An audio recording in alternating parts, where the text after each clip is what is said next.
presents Focus on the Goal, a show about youth soccer. Let's raise the game. Rolling.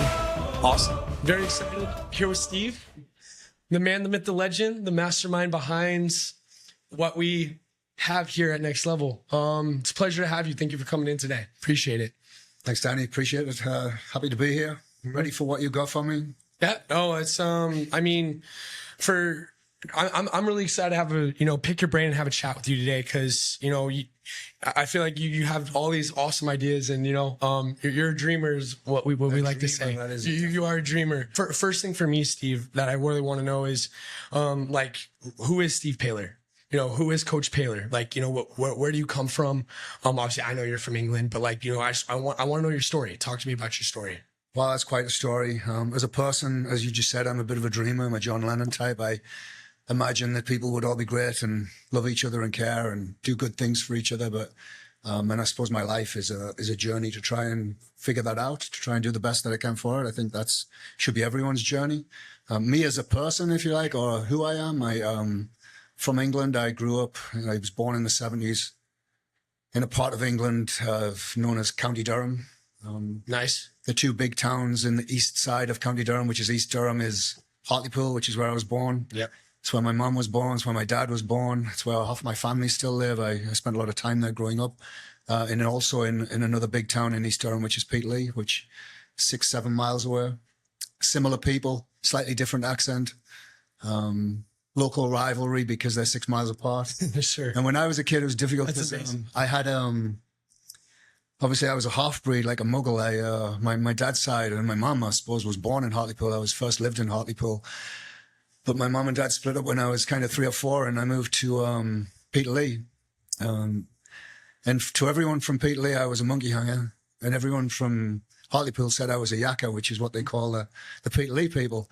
So I don't know who I kind of grew up not really realizing who I was. I was either a yakka from Peterlee or a monkey hanger from Hartlepool. Absolutely. As I've become a man, I realize it's East Durham is the kind of the area that's in, and they're all totally interbred, been in marriages and families with each other for 300 years.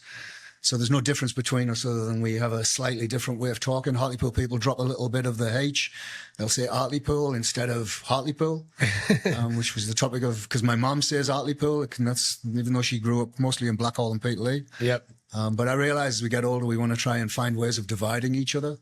I've tried not to do that. And I suppose being a half-breed Peterlee Hartlepool kid learned me how to see both sides and realize that sometimes you're neither. You're a kind of bit of both. Yeah. And so can we all be one? That would be great. But yeah, sorry. I hope every question is not a 20 minutes. No, we're fine. No, this, fine. I tend to waffle on. No, hey, I do the same. I'm a rambler. I like to just, talk. Good. And, but no, it's good. That's what this is about. We're just here to talk and just, have good vibes and have good conversation. That's what all of this is about. But obviously growing up in England, what was the culture like there, in terms of you talked a little bit about your upbringing and where you were at, but what was the culture like in terms of being involved in the sport of soccer, football, obviously, of course, as we call it in the rest of the world. What was that culture like? And how do you compare that to the culture here in the United States?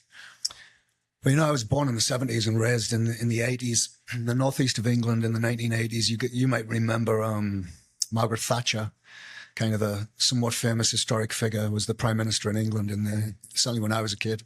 She closed down, and I'm saying she, it wasn't like it was 100% her decision, and it probably made sense in the long run, but she decided to close all of the coal mines in the northeast of England, which was a problem because that's where most people worked. And if you didn't work there, you worked in some kind of industry or side industry related to that, or you worked in the service industry, servicing people who got paid by the pit to kind of live their lives and keep their kids and their families. So in 83, kind of 84, there were strikes and they announced they were closing all the coal mines. And it was a tough time in the Northeast. Now, for me, I'm 6, 7, 8 years old. It doesn't really affect me.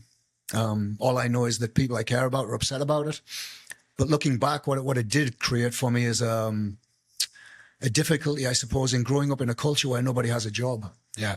Probably in the ridiculously high unemployment. Somewhere I was told at one point approaching 80%. Wow. Which means for like my brother's generation, who is 6 years older than me, he left school in 1988. There wasn't really a great deal going on. You kind of left school, you signed on the dole, and you became a dependent. And I think that dependent attitude and lifestyle persisted, and then you get a bit of a lack of drive and creativity, or thinking outside of the box to think you can do any better than just being a kid on benefits your whole life. So that my upbringing was kind of magic, I'll be honest with you. We had a big field out the back of where I grew up on Pennine Drive in Pentland Close. And we would finish school, we'd all go out there on the field. We'd play sports all night. It was pretty much always football. If it was 2 of us, it was 1v1. If it was 3 of us, it was 1.5v1 or 2v1. Or 1v1v1. Yeah, or whatever, whatever it was, Just we made the most of it. But if it was 20 of us, it'd be 10v10. If it was 3 people's sisters, 2 dogs and a cousin, then it would be, we'd all fit in. There was no age groups, no brackets. But we'd play all night, and it was playing for the love of it. It was magic. Someone's mom, because none of us had a dad, would come out and give us sandwiches. Yep. Somebody would come out with a big jug of water, pour it on each other, and we'd have a water fight. Yep. Somebody would have the music on in the bedroom window, playing the Smash Hits Top 40 from the UK in the 80s, which was great. It was just a magic time. That's amazing. And we all look back and everyone says, oh, you know, we grew up with nothing. We were all pretty much on benefits, single parent. But none of us knew the difference. We'd never really experienced anything else. All I knew is I knew everyone around me. Had a good feeling for them. I genuinely feel like they cared about us. I cared about them. We were in each other's lives. There was no social media, no drama, no nothing. The drama was, you can hear up one night, one family are arguing in a house. Sure. So everybody in the area would talk about it, Yeah. but you couldn't really text each other about it or post it or video it. I just feel like the 80s in general, for me, what I remember of it was a magic time. That's good. And I'm assuming other drama was related to football, probably, for sure, right? Like, you know, rivalries. You support one club, you know, your best friend, your best mate supports another club, you know, and then, you know, but what like growing up, what was your club? Like, who was, you know, I'll be honest, Danny, that's a great question, and not necessarily what my club was, but the way that you phrased in terms of rivalries and kind of communities, because football, I suppose, in an area like that where nobody's really got a job, if you had a job, you worked for the police force or a teacher or you worked for the council, there wasn't really much else. And I think what that creates is a need to feel like you're valued or you're part of something. And I think football clubs give us that. We don't go to war anymore. Well, we're not supposed to go to war anymore, but I'm not sure that doesn't happen today. But I think what football clubs give us is a sense of community and a belonging and a human need to be part of something bigger than yourself.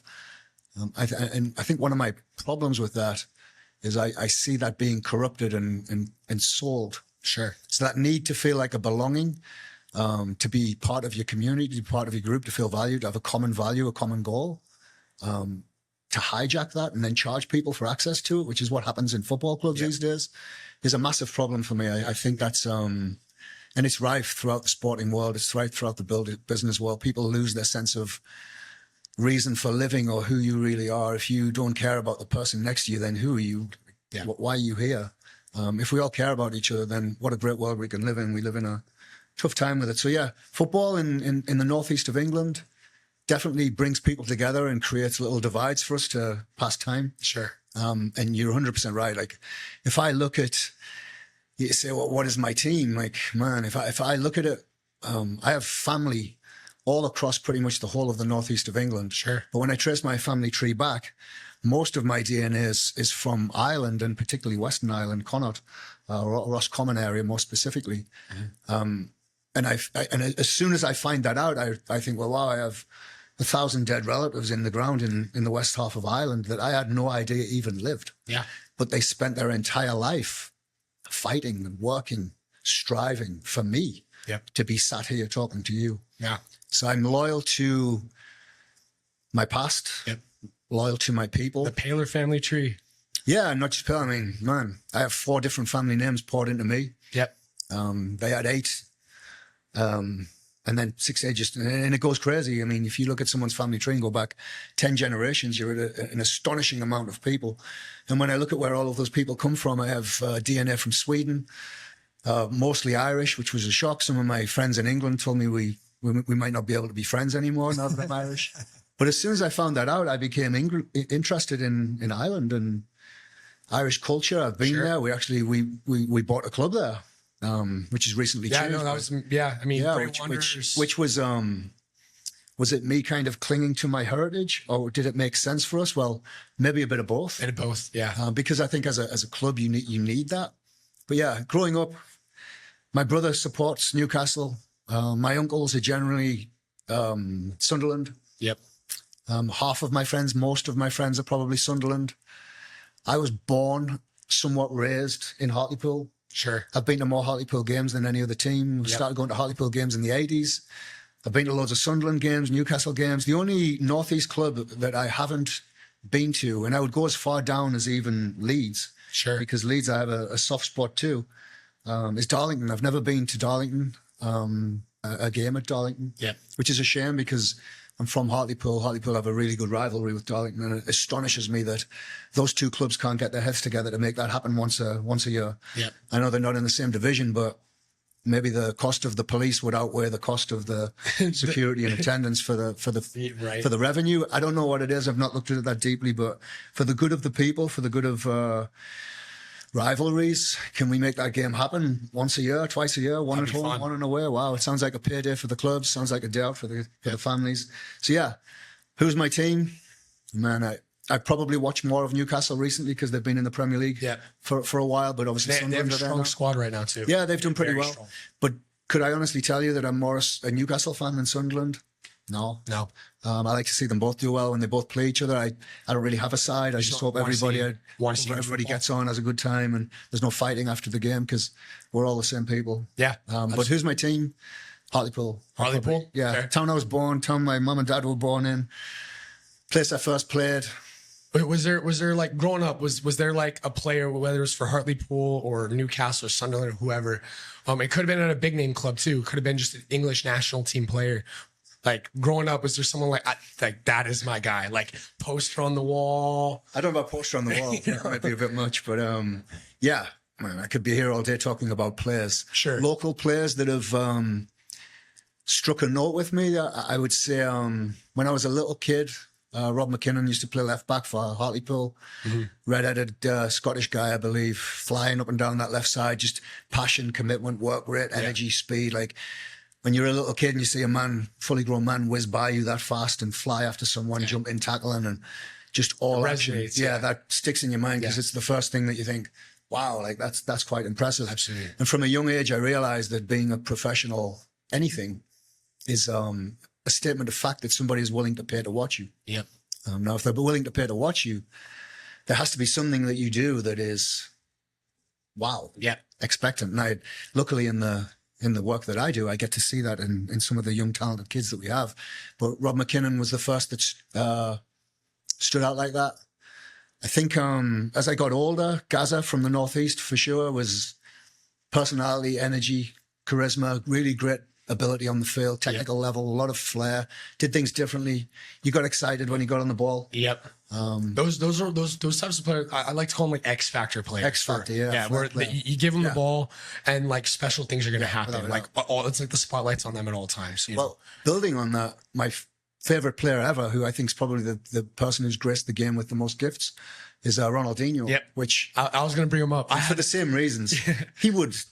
I'd sit with my hair standing on end and all kind of like, wow, did you see that? It was so exciting. And the ball, we'd pass the ball off, somebody get him, like, give it back to him. Yeah. Like, I want him on the ball. Like, amen. Man, like, and he played with such flair and charisma and style. Yep. And the feints and the things that he didn't need to do.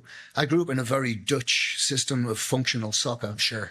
And was excited by the purest versions of that for sure. But man, when some of those Brazilian guys would get on the ball when I was younger, that joga bonito. And they'd play the music and still now Brazil and half our staff I feel like are Brazilian. Yeah, no, it's true. We have a lot of Brazilians. I have a natural appreciation for that style of culture, the flair that they bring to the game. If I was to coach the program entirely, and I said it when we first opened, I would play traditional positional play European soccer, and we'd defend in a screen 90% of the time. Sure. We'd only press on a really important or simple trigger, and it would be boring as shit. Yep.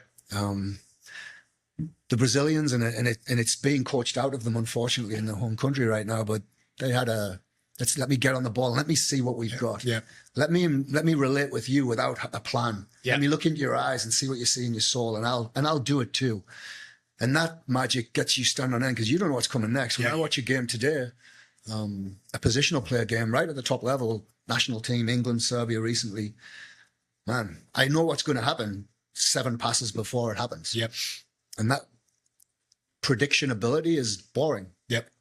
I get that it's successful, which is why it's evident, which is why people do it. But man, for me, I prefer, it's probably why I like watching the kids play 5v5 in courts, because there is no structure to that. Yeah. You can run overlaps, underlaps. You can kind of be crazy on the ball. You can go 1v1. You can kind of forget to transition. And you can make all your mistakes, and you can do what you feel like makes sense at that moment for you inside your own head. There's no coach inputting into that. It's one of the reasons I'm really attracted to small-sided in particular. Yeah. Because if anyone who's played for me and you play 11v11, for example, or 7v7 and 99, you have a job in every phase. Yep. And you have a rotation and then an automation out of different phases. And then your decision-making is from front to back or from back to front, depending on the situation. Your pass options are weighted on this strength of, and it's all risk-reward. And man, that's me playing for them in the most effective style. Because I know it's efficient. You're going to run less. We're going to contain. We're going to only attack with a point of balance and a guard. So if we do miss the attack, we have a screen, we close you down. You can't counter us. Great, super effective. Scientific level of the game, the tactical level of the game is really huge, but it's super boring. Yep. And you almost steal the game from the players.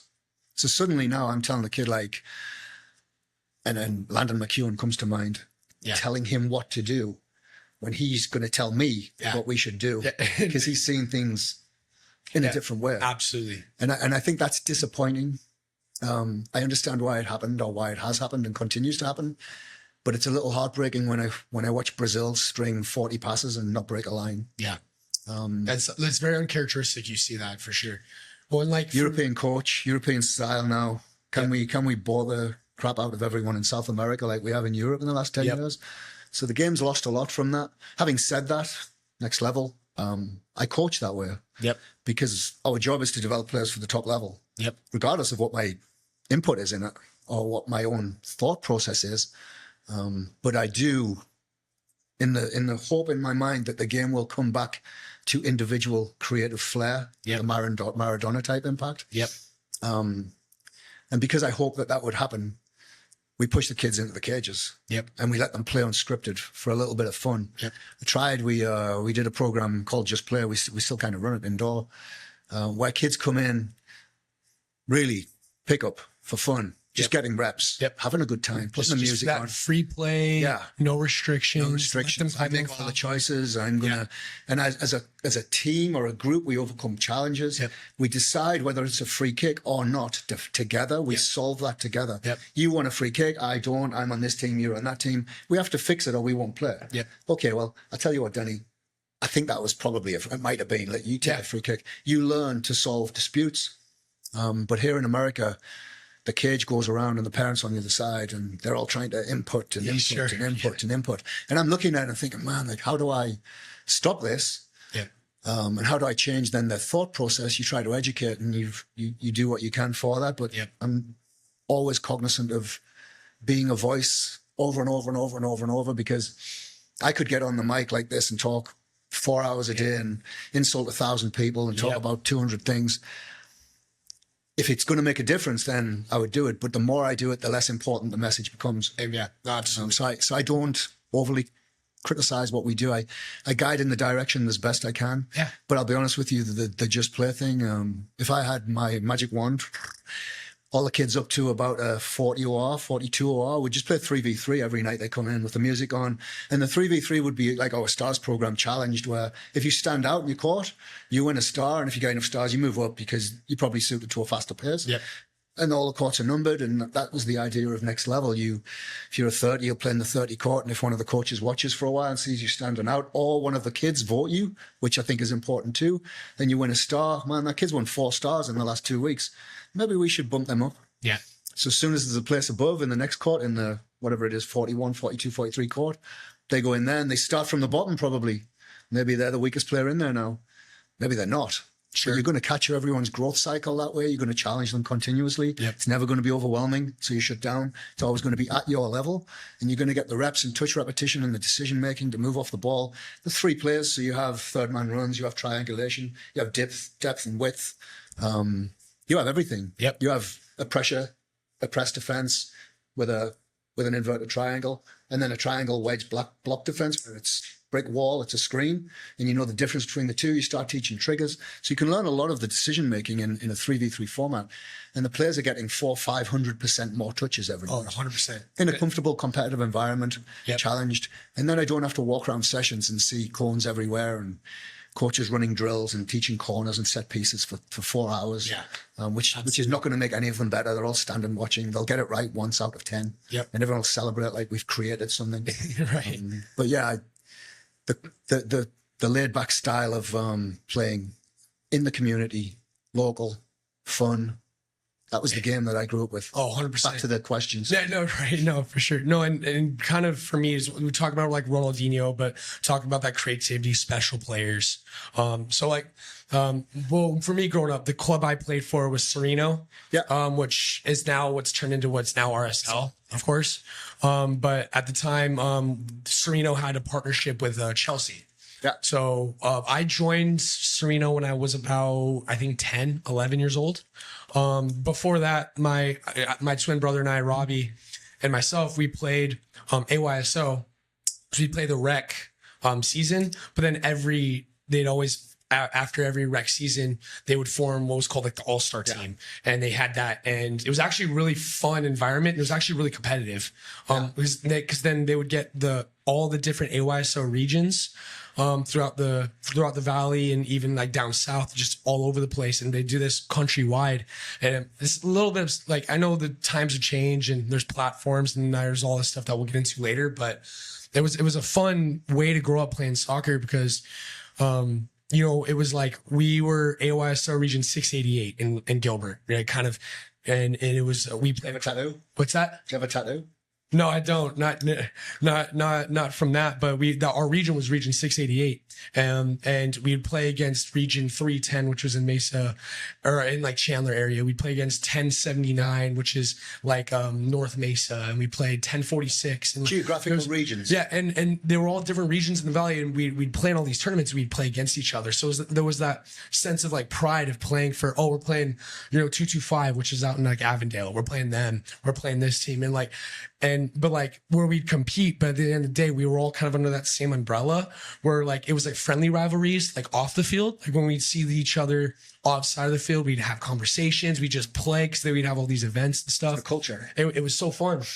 And growing up, it was around that age, that 9, 10, 11 age when I really started getting into watching the game a lot more, watching international football, watching the world's best teams instead of just the local. Like when you're a kid growing up here, and times are way different now, but back then in the early 2000s, it was very much like you knew who David Beckham was and Landon Donovan was. And, you knew some of those big name players, but you didn't really know who these up and coming rising, nobody really watched European football or European soccer at the time. And wasn't until I got older where I saw Ronaldinho play for the first time, and it was a Clasico, and it was the game where he got the applause, the standing ovation, and the Bernabeu from Real Madrid fans, which if people think about now, that's crazy, and that rivalry, to get a standing ovation from the biggest rivalry, probably one of the biggest rivalries in all of sports, that Barcelona versus Real Madrid, he got a standing ovation for scoring. I just remember watching that going, oh my goodness, a couple years later, I got this big life-size Ronaldinho fat head on my wall, and it lived in my room until my senior year of high school. You see, I'm a bit older than you, so I didn't have the exactly. So he's about my age. Yeah. So. But it was just, I had that, and watching him, he was like my first love of like enjoying, like we talked about before, that X factor, that wow. And even then too, like he was still my favorite player, for sure growing up, even with, like when my brother and I ultimately switched over to club, because our coach for our AYSO like all-star team, once after like third season of doing it, he said like, you know, he wouldn't let us come back. He was like, I'm not Robbie, Danny, I'm not letting you guys come back. He didn't tell us this. He told my parents this. He said, I'm not letting you guys come back. And it was because like I've taken you guys as far as I can go. Oh, I see what you mean. Yeah. You guys are too good. I've done the best I can with you for your development up to this point. If you come back, I won't take you. You guys need to go somewhere. And I remember my parents were like upset with him, like Coach Mark, like, why are you doing this to us? Like, it's like, and he was saying like, no, like, I'm not doing it without purpose. I have opportunities for you guys. And at the time it was with Arsenal, which was a very small club at the time in like that, the East Valley, very, very small at the time. And it was with Sereno. And I remember we went to this camp with Arsenal, we went to this camp with Sereno. And I remember when, like, both at the time, when we had heard the name Sereno, Robbie and I had freaked out because we're not good enough for that. Like, 'cause at the time, they were like the best club in the country. A lot of their teams every season, boys and girls, national winners, like all the, and I remember like that was the kind of aura, the vibe, you know, that the name had around it. And we were just like, this isn't okay. Like, we're not good enough for this. And we went and tried out. And like day one, the coach who also one of the best coach I've ever had, him along with my high school coach, Jeff Perry, he was also, but Trey Thompson, my club coach, he at this camp, like talked to my mom and said, oh, are you the parent of, you know, the twins, the AYSL kids? And she's like, yeah, you know, she said, okay, cool. You know, I'm Trey, you know, I'm the coach and, you know, ready to take a look at them. But it was almost, my mom said she got the original vibe of like not almost writing us off, but it's like, oh, these are AYSL kids. Like it was but they're like, oh, they're AYSL kids. And then I remember. How old are you then? We were like 10, 11 years old. And I remember my mom said that after about 20 minutes into this camp, he came back, Trey came back to my mom, but eyes like size of golf balls, just going like these boys came from AYSO, and they're like, yeah. And it was, he was in disbelief. So then we ultimately got involved in stuff. And that was where the moral story behind this is that was when, that was the year that the club had gotten that partnership with Chelsea. So every year we'd get these brand new Chelsea kits. We had this thing called Chelsea Camp, where like you became a profit center. Coaches from I mean, they're probably obviously not like top level coaches, but like coaches from the actual academy, wherever from Chelsea, would come to here to run a camp for us. And it was always up north. So we'd stay in like these college dorms up there, and it'd just be like hundreds and hundreds of kids. And I remember we did it 2 years in a row. Both years I was there, it was fun because I was like, the first year I was there, we were the youngest age group that was allowed to be there. And then I think it was like U12. It was like the youngest. And then the second year we were like the second youngest, of course, because every year, you know, it gets a year older. So, but both years I'd gotten MVP of the entire camp. And it was like cool to see because I'm playing against kids that were like 3, 4, 5, 6 years older than me. And these Chelsea coaches like kind of saw that, and like it was cool to kind of be involved in that. And like to get that kind of, you know, I guess, well, I don't know what the word I'm looking for. Acknowledgement, success from those types of coaches at such a young age was really fun. Motivational. Yeah, and it kind of inspired me to like obviously strive for more and continue to love the game more and follow the game more and watch Chelsea. They were my team. They still are my team. Obviously through the years, definitely ups and downs, but so Chelsea's plan worked. They extracted money from you, exactly, and turned you into a fan. But even with that, like obviously, you know, some of the Chelsea greats like Lampard and Drogba, one of my favorite players. And then obviously once I got older, like high school age, watching Eden Hazard play, special player, the X Factor player, watching it was, you know, they're all the exciting players. Yeah, but ones who could do well in courts. But still, like, even then, it was still my favorite player to watch was hands down Ronaldinho. That X Factor. Yeah, I see the difference in him. Like people talk a lot about Messi and Cristiano Ronaldo and the type, but if you look at finesse on the ball, accuracy with your touch, creativity and flair, like Ronaldinho for sure is. Well, the way I like to put it is, I feel like he came out like he was born like with the ball stuck to his foot. Yeah. And like, and everyone talks about like, obviously Messi is the greatest of all time, you know, and anybody that says, and people can like Ronaldo, people can argue that he's the best, that's fine. But my personal opinion, due to statistics and everything else, he's the best. But like people talk about like how the best talent to have ever walked this earth, people that know ball and know the game is Ronaldinho, because you can put him on any. You could put him, you watch the fucha volley, what they call it in Brazil, where it's like volleyball but soccer, like sand volleyball, on the beach. That's why he's so talented. And his time spent doing it. And he's the best at that. You put him on a futsal court, he's the best. You put him, there's that tech football where it's like the ping pong version, where it's like the curved, almost ping pong table, and they do. He plays with the best players in the world at that sport, and he's the best. Superior touch. And you just, no matter what, anything with the ball in his foot. It's incredible. So, but I would agree. But for me, I don't know, being here at Next. So obviously, for me, I've had a lot of success in my playing career.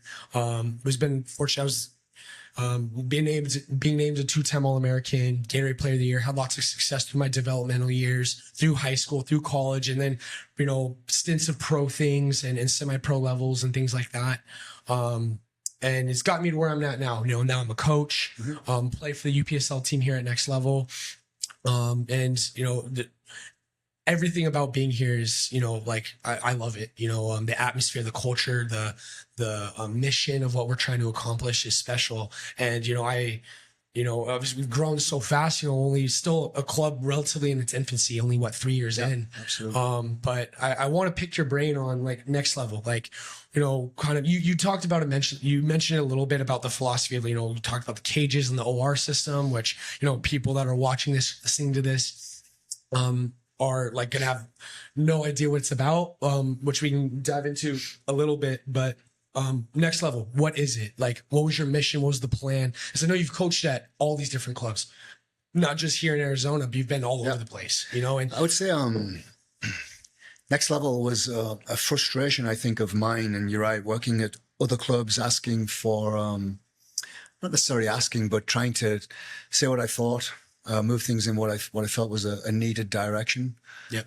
Playing my part really as a coach, as a volunteer coach, but realizing quite quickly that nobody was going to change what they do. Yeah. For two reasons. One, because they don't value the need to change. Yep. And secondly, they don't want to feel like somebody else is changing it. Yeah.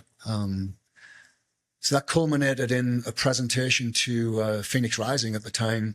And the mission that I presented to them was based on Phoenix Rising. It was a kind of play on the word rising, because the mission of Phoenix Rising, to be the leader, if you like, in the highest levels of soccer in Arizona, is the word Phoenix Rising. To rise or to raise or to lift. So I came up with Raise Our Game as a kind of a mission statement. Sure. And presented to the guys at Phoenix Rising, and good friends of mine, people I'm still friends with now. I like them a lot. We have a good relationship. And I was probably not great at presenting my ideas, because as most people know about me, I do waffle on a lot and talk a lot and not particularly talented or skills in presenting anything. The videos we've done and things like this, like, it's not scripted. It's just, I always just get up and talk. And probably that doesn't always come across the way that it needs to, or with my accent or whatever it is. But anyway, I presented to the guys at Rising a lot of statistics, really, and a need to try and have a common language tactically, dissect exactly what we're trying to do. Sure. The game, if you look at it at the very top level, positional play, and we've talked about it, trying to outnumber the opposition in phase 1 into phase 2. So you bait the press, and if they're silly enough to press, then you try and play through them, around them. And if nothing else, you're exhausting them, connecting 700 passes a game. Yep.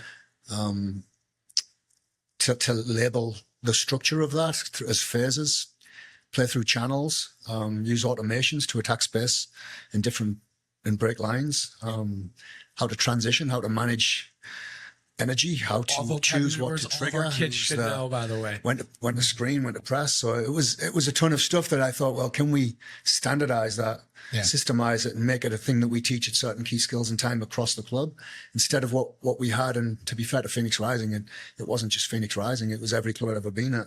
They have a principles of play that they teach kids, but really it doesn't teach them a game model. Yeah. It just tells them maybe what they should be thinking, instead of having an actual set function for every player in every position that you can then review with a video and say what they're getting right or wrong tactically, so they stop making mistakes.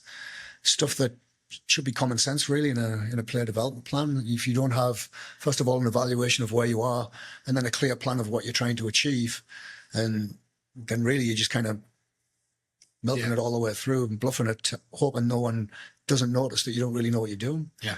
And I've said a few times that it doesn't take a degree in sports science to be able to have common sense. Sure. If you haven't got the ability to set a goal and a target and check in from time to time with that goal and clearly mark your mistakes and try and remove your mistakes so you're a better player, to benchmark yourself, and then you don't really have a process to make progress. Yeah. And I think that's rife certainly in soccer. I think it's rife in most of youth sports. I hear gymnastics have a pretty good structured system of evaluations and a kind of a guided process to kind of get better.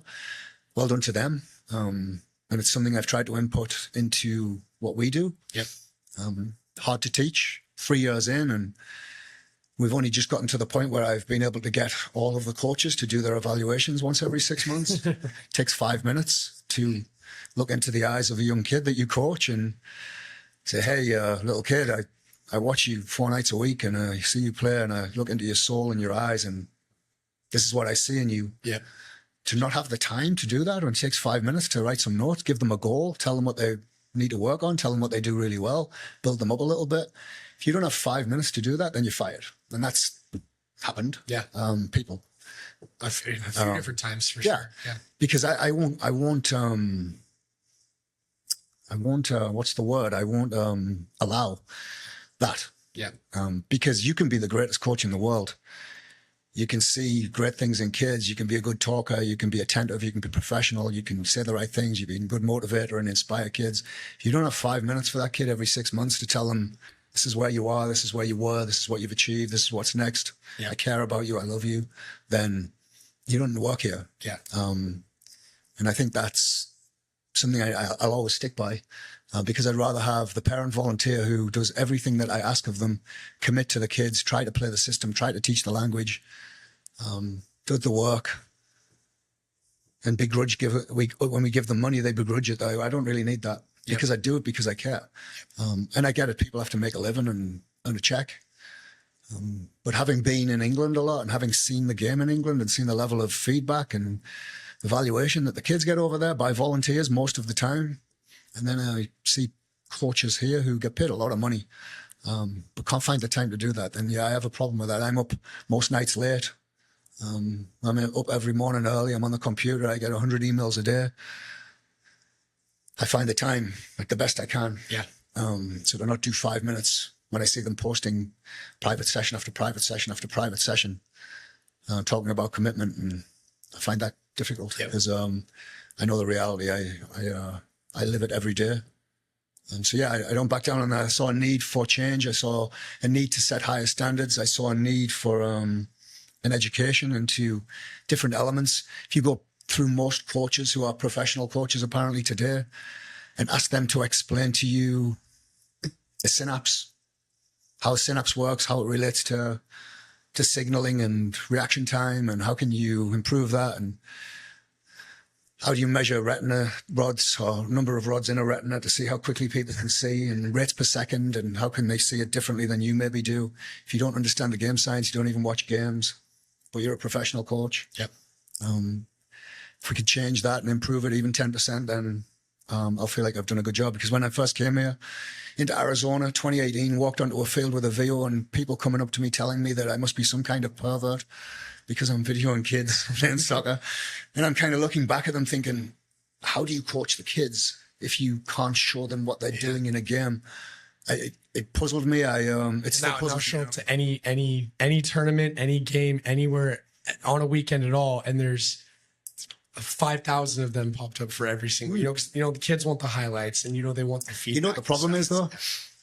The 5,000 are up there not because they're doing 5,000 game reviews. That's true. Feedbacking really good, that is true, factual information to kids to help them get better. It's to post highlights and brag. Yeah. Is that a bad thing? Maybe not, because it certainly gives exposure. Sure. And I get it. No, exposure is good, especially the older you get, trying to make highlight tapes to go reach higher levels, and Yeah, absolutely. whether it's college 100%. or academies. 100%. And if some of them are used for review, great. Yeah.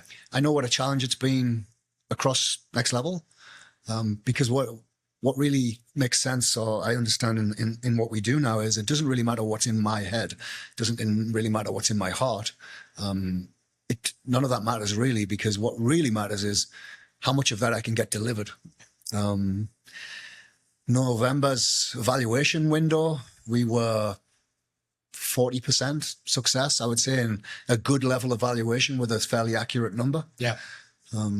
May, very close to 100%. It's good. Which is obviously a dramatic improvement. Yeah. And I told all the coaches, like, you need to do it or you're going to get fired. And it'll be the same coming up October into November's evaluations.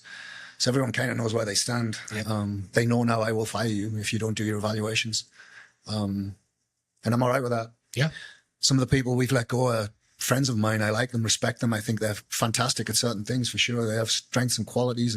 But the biggest quality that I need in you is to care enough about the kids to give them a 5-minute evaluation. Absolutely. Not just to put the number in, regardless of how accurate the number is, and some of them are getting really good, but show you care. Yeah. Give them 5 minutes to empty your heart out and say, look, when I look into your eyes, I see someone who's scared. Yeah. I see someone who's playing for their dad. I don't think you transition well. You want to be an 8 or a 10, but you don't transition. You need to be a 6. You need to stay behind the ball because your transitions suck.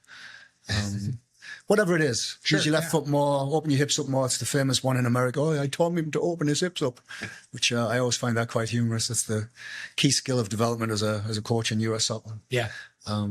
Yeah. Sorry, waffling on again. No, you're fine. No, for me, being here at Next Level, as a coach, obviously as a player, for the UPSL team, the thing that I've always kind of appreciated since being here. Well, I mean, and I'll be fully transparent. Like, I remember back when I was a coach at Arsenal, and even when I was coaching before I was in any sort of club affiliate.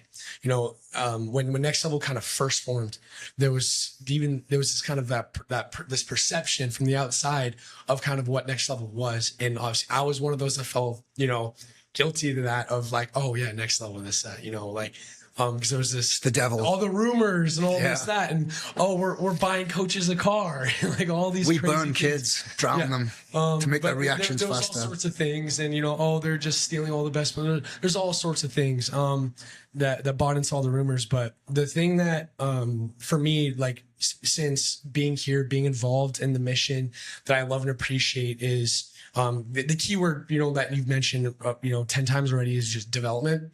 And the mission of what we're trying to do is we're not trying to, from my understanding and what I've been taught from you and just being in this culture, in this environment, is, we're just trying to, develop players to reach the highest levels possible.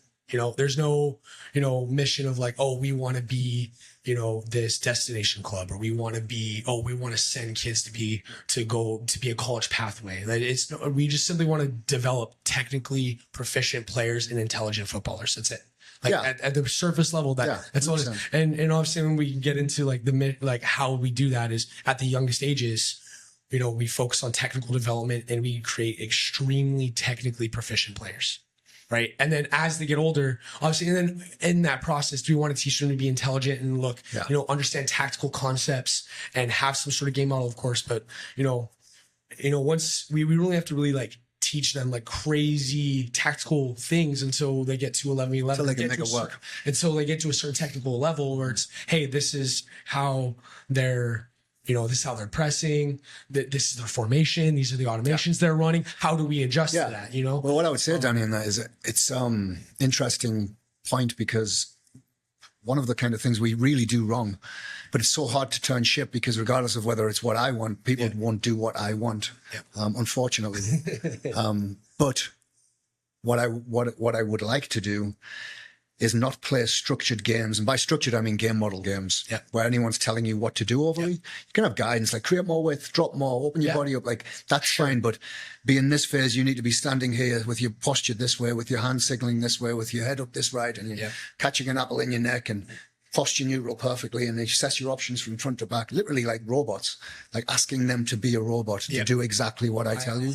Like I think that needs to wait until kids are probably not kids, like 15, 16. Nobody's signing, certainly in the US really, is signing professional contracts until older than that anyway. This isn't England where they're able to get into the game at big level much earlier, like Max Dowman. But teaching kids to play a system when they can't even control a pass is ridiculous. How many times have I seen in teams, and I'm not going to name specific teams because it's most of them, if not all of them. You'll teach an automation out of phase 2 where 7 receives the ball from right-sided centre-back. He receives across his body on his right foot in the exterior right channel. He knows that the interior 8 midfielder is going to run inside to out, exterior channel, diagonal. So that's his first option because it's a penetrating pass and we're trying to play forward if we can. So as he turns, he knows where to look. He's looking for eye contact. If he gets the eye contact and he sees it, he plays it.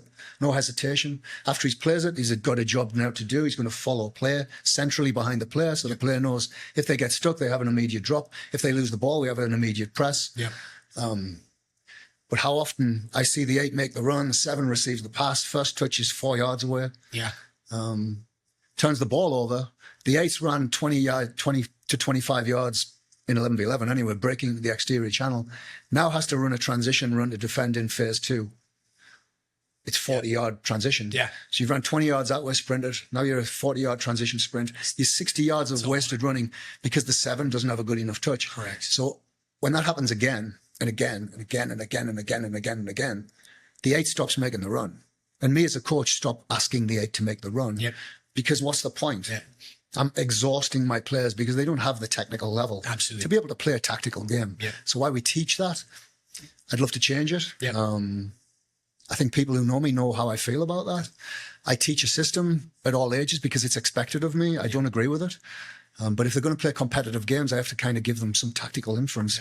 But if I had my way, kids coming into the game, 3, 4, 5, 6, 7 years old, would only do 1v1. Ball mastery 1v1 over and over and over and over. And it would do it in the next level style where you play 1v1. If you win, you move up. If you lose, you move down. And it's a ladder. You keep going. And if you're at the very top week after week, well, maybe you need to be in the next level. Because you keep beating everybody. And it's a production line then of talent going up in ranked numbers, 32, 33, 34, 35, or in the younger age groups, 12, 13, 14.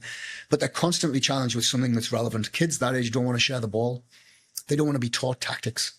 They want to fall in love with the ball and watch Ronaldinho beat people and do L's and V's and croquettes and trifes and stop goals and start getting the kind of the mobility for that and the thought of it and getting used to kind of watching and reading a defender's press and which foot's forward and where's his body weight at. We don't teach that much because we're so quickly putting them into a team environment that they're nowhere near good for.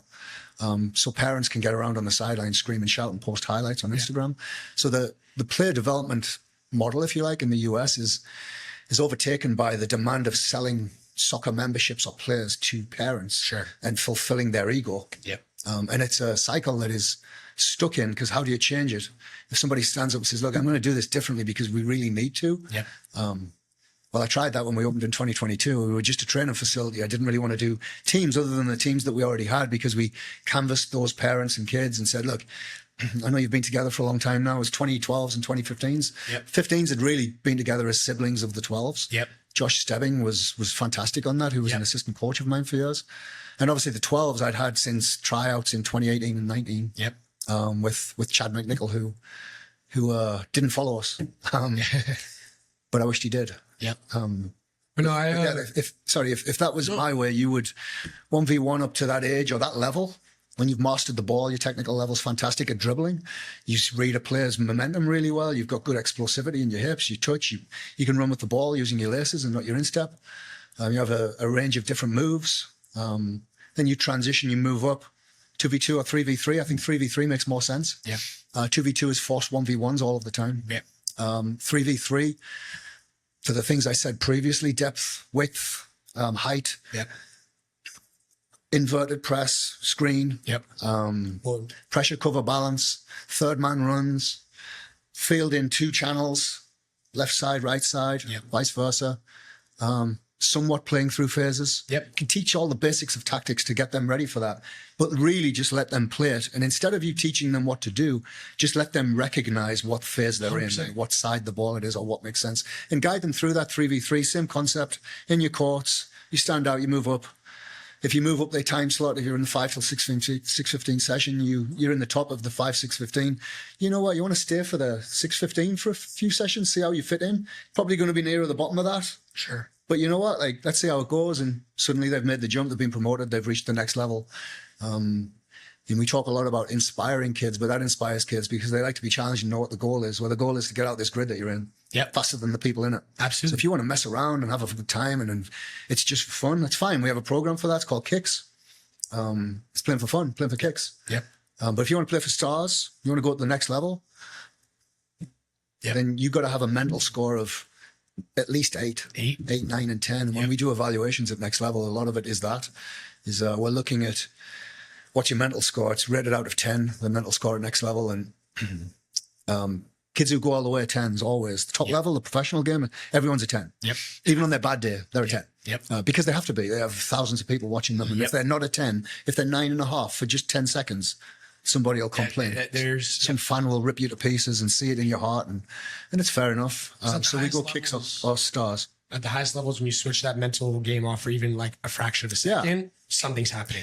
I'll tell you what I see, Danny, on it. The interesting part for me, and I've coached a lot of different teams over the years, but when I decide mental scores, it's not always in the game that I see it. It's in the pre-game warm-up. It's in the halftime team talk. So the kids in the pre-game warm-up, and I mentioned this at a game last weekend up in Flagstaff to a few parents, is I can see the difference.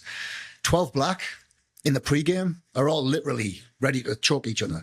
They're all kind of growling at each other and ferocious, ready to compete.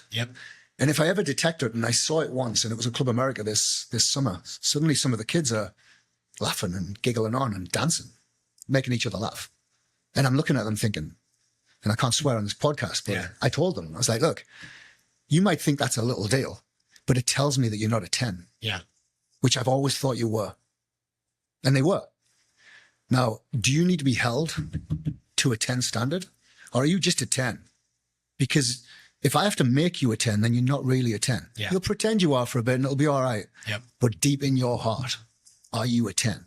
Because if you are, stop messing around with each other and get your head in this game. There's time and place for that. Absolutely. After games. If you're ready to kind of fight and win and you're ready to compete, it's got to be everything you've got. Especially if there's anything else in your mind, like what your score is on Fortnite or what you're doing after, I wonder if Mum's going to make this, I wonder if they'll take me from McDonald's after this game, whatever it is. If that's in your mind, then you're not a 10 and you will not play professionally. And it's as simple as that. And it doesn't matter how many times their parents call me. Can't make a 7 a 10. Can't make an 8 a 10. Can't make a 9 a 10. You can do your best, but it's where it is. And I see it.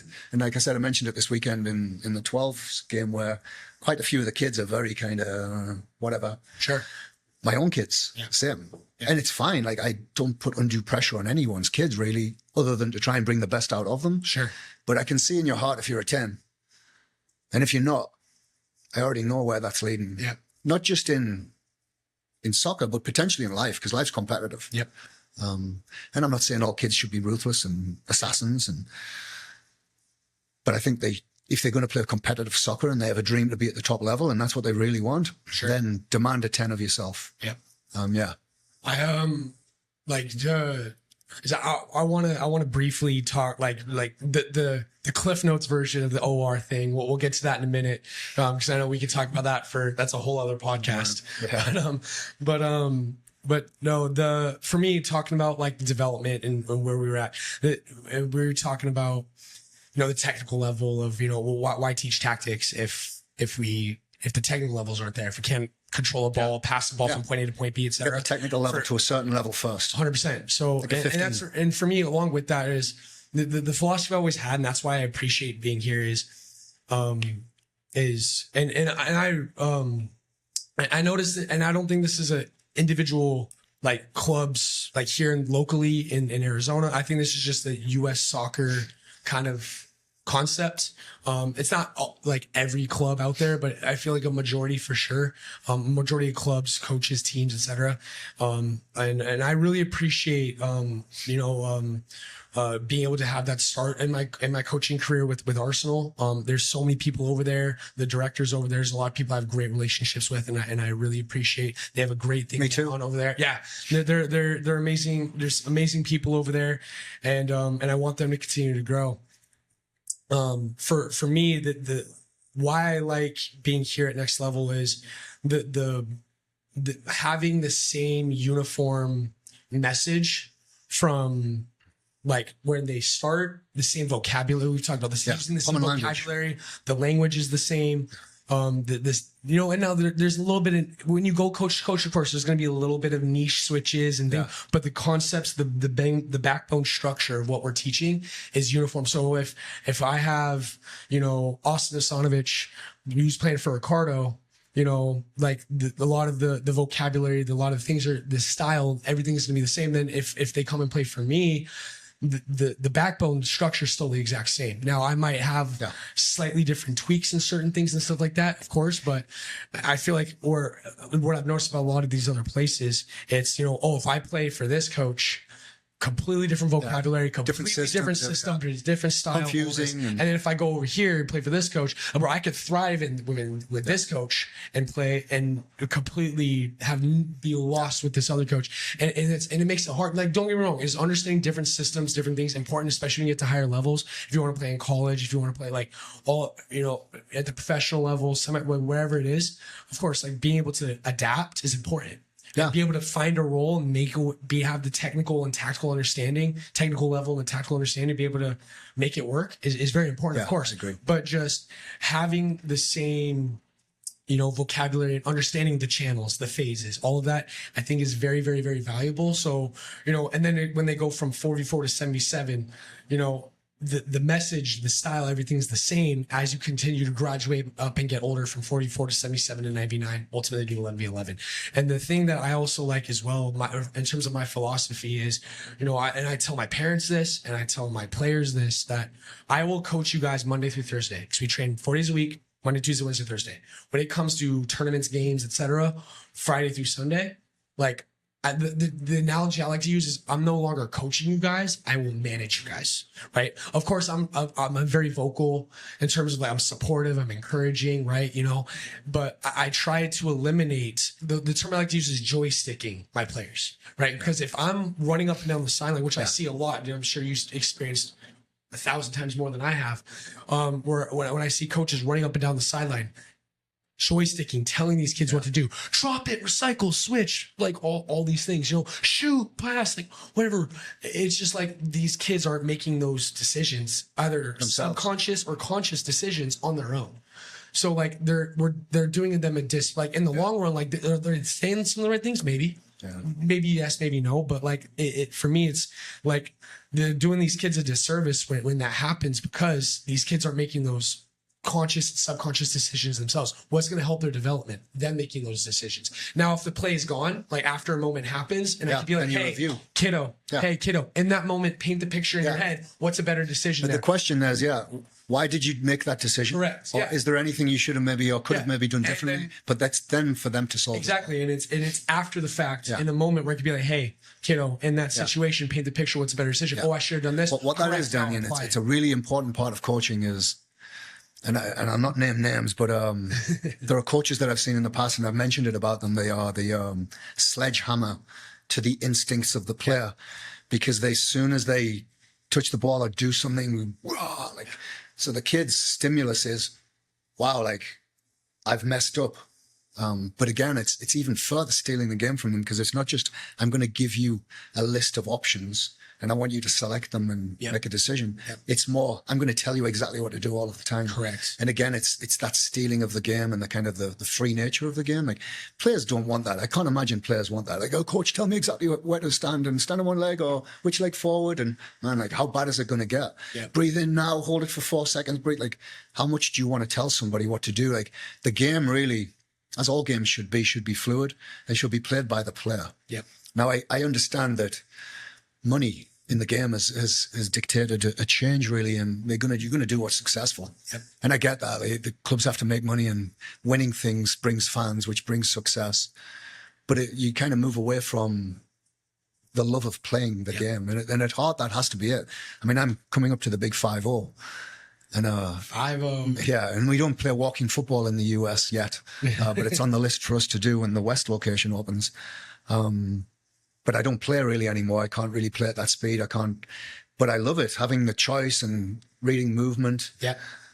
Playing your passes, communicating with the team, like trying to be successful, scoring goals, saving goals, like making tackles. It's a great joy, but the last thing you need is a headset, someone telling you what to do, like some kind of VR dummy, like a robot. And I've always had a problem with that.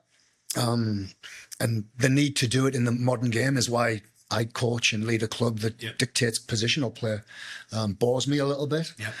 But the process to develop a player, if you look at U7, it's all kick and chase, wild, scrambly soccer. Everyone follows the ball. It's bad. It's low level. It's 4, 5, 6, 7, 8 OR in next level's great rating. And then international game, England played Serbia recently, and Portugal played. Like a lot of other international teams just played. It's all positional play. It's all boring. Yeah, Armenia, where it was like 11-1. I watched the goals, and I was on the phone to Coach Inga during it, so I got plenty of but if you see the difference from U7 up to the top level international, it's somewhat slower because less teams press at that level because it makes no sense. They're probably not going to make technical mistakes. You're just going to exhaust yourself. So they sit in a kind of a bank of 4 and a bank of 5 with a goalkeeper and a single press that's 3 to 4 yards ahead of the midfield line, just putting an extra bit of pressure on the ball, trying to cut down space between lines. Man, it's so boring. It's incredibly boring. Italy used to have a reputation for playing like that in the 90s. They were just the first to realize that it's really effective to sit back and hit on the counter, but super boring. I mean, teaching kids to do that, I don't feel like that's fun. So we try to play a little bit more offensively. We have several automations. We're a little bit higher press. We have good triggers to press, and I let the kids make mistakes and have a good time. But like I said, if I could go back to that original model, 3v3 up to maybe a 45 OR, which would probably be what, 10? And the top players or so. And then you move to 5v5, which definitely has a little bit more complications, but again, you're still in charge. There's a little bit of defense and forwards. You usually play as a square or a triangle with a goalkeeper. But it's minimal transitions. It's a lot less running. It's a lot more time on the ball. It's a lot more decisions. So over and over and over and over, night after night, far better producer of talent than what we do, running 40, 50 yard transitions in 11v11 when you're 10, 11 years old for some people. I think that's obviously dumb. Which for me, talk about that as well. Like going along with that, like piggybacking off of that, like, and Zach Camp, I'm gonna give him credit. I don't remember the exact numbers, but I think if I remember correctly, Coach Zach, he's another local coach legend, coaching legend. Anyway. He's another coach here. Obviously coached us for UPSL until Yago's now taken over for our UPSL team. But I for me, it's that for at like the 77 level, if I remember correctly, I think there's over 30,000 decisions made in a game, either conscious or subconscious. And then when you go to 9v9, it gets cut then less than 9,000. And then when you go to 11v11, it gets cut less than gets cut less than 3,000. So terrible use of time. So it's why are we? And that's where the understanding I don't have is why. And there's one degree where it makes sense, which I can mention in a minute, but why there's this big push, this big need to want to go play up and go play a 9v9 early or 11v11 early, whatever it is. But some of that, Danny, is status amongst parents. Of course, and some of it is a need for clubs to try and create more revenue. Because you talk a lot of you field an 11v11 team, you need more players, it generates more. Well, it's more revenue. And I understand that. Absolutely. But you know what the reality is of that, Danny, and people criticize pay to play a lot, and I have as well. But it's not an issue for the clubs really. It's the system of, and people probably don't know how this works elsewhere, but in sports, competitive sports, you create always in probably 90+% of the world a pyramid.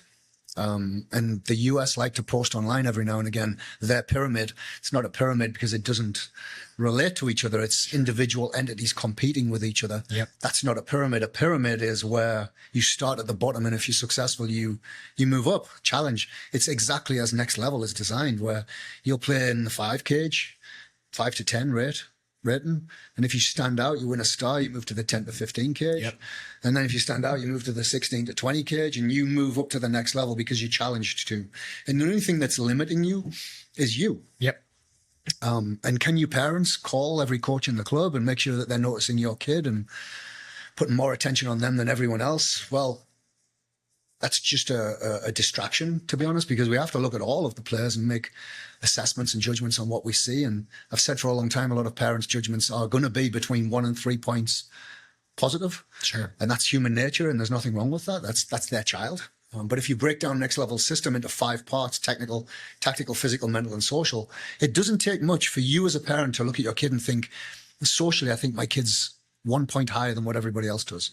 You should probably think that. Hopefully you do anyway. Certainly not me right now.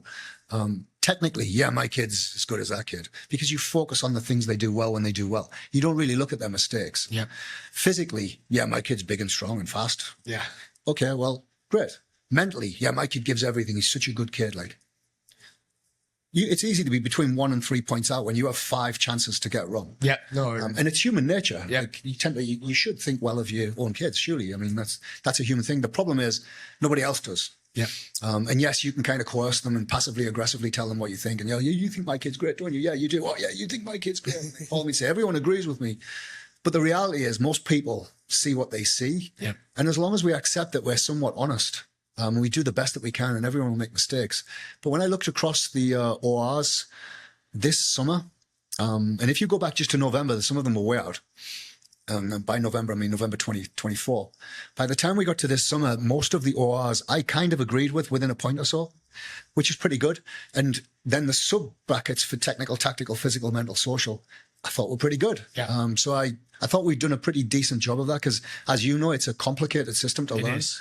And to then put the pressure of not only having to learn it, but then tell a parent what you think and explain it when they're going to see it between 1 and 3 points differently, Sure, is a massive challenge. Yep.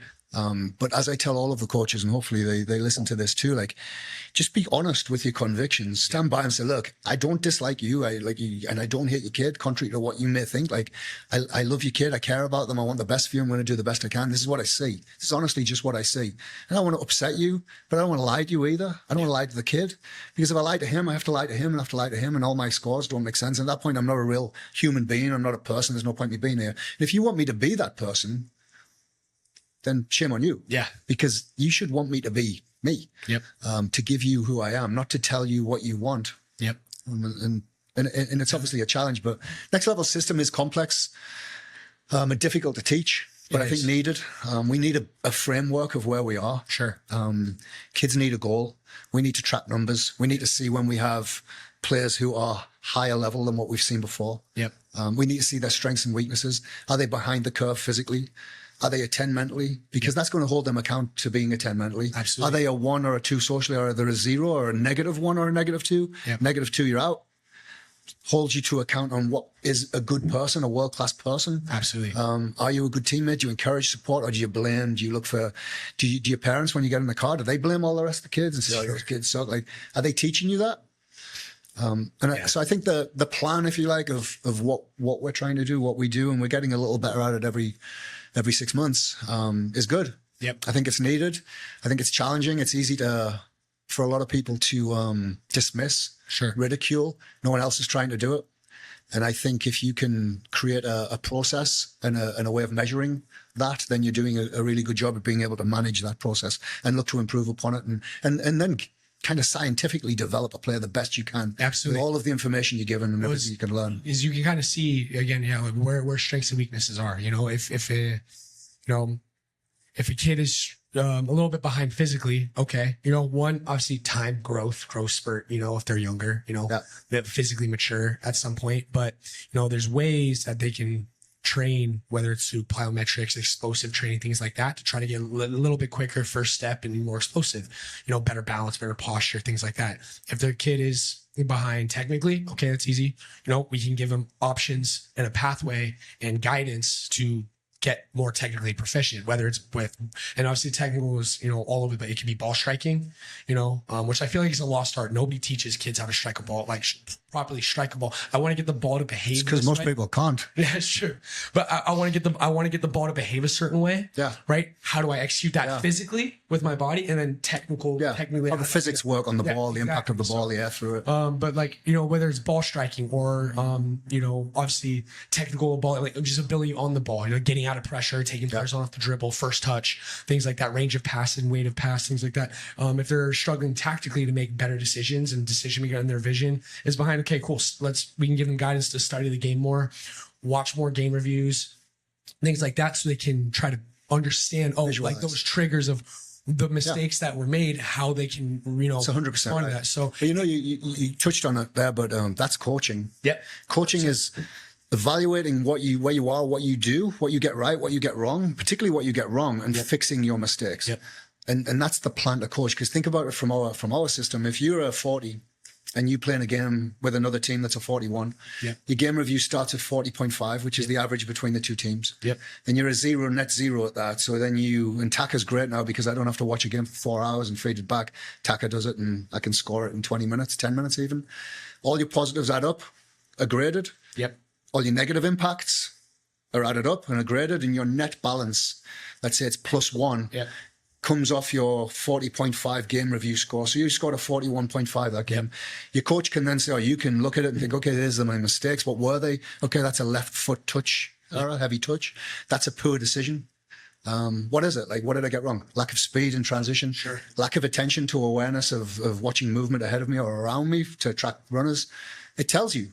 So you then look at it and you think, wow, I need to fix that. So your sessions then are tailored to you fixing that. Yep. What we have in the US, and we have the Premier Prep program that's just started, is in time going to develop into an ability to be able to give that level of interaction and knowledge to a player based on what they do specifically in their game. And it's not for everyone because it's time consuming. It's a lot of one-on-one work, and it's one-on-one work not with someone who's going to put 10 cones out, tell you dribble around them and take a shot. Yep. It's someone who's going to look at exactly what you do in the game and look at what mistakes you're making and help you fix them. That specific learning is what the kids get in Europe. Yep. That's why it makes a difference over time. Absolutely. And hopefully we move in that direction as best we can. So Taka's a huge example of how technology is going to make my life easier, but also make a more uniform ability to teach kids based on their errors visually.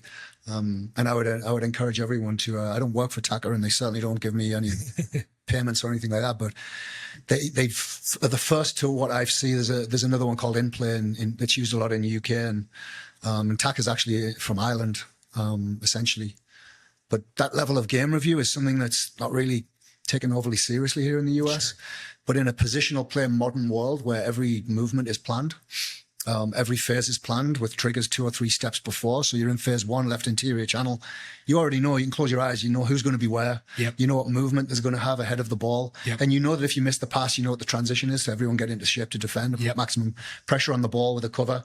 And then a balance player. And then if you beat the press, there's another balance player and another cover player. So you're recycling lines of defense.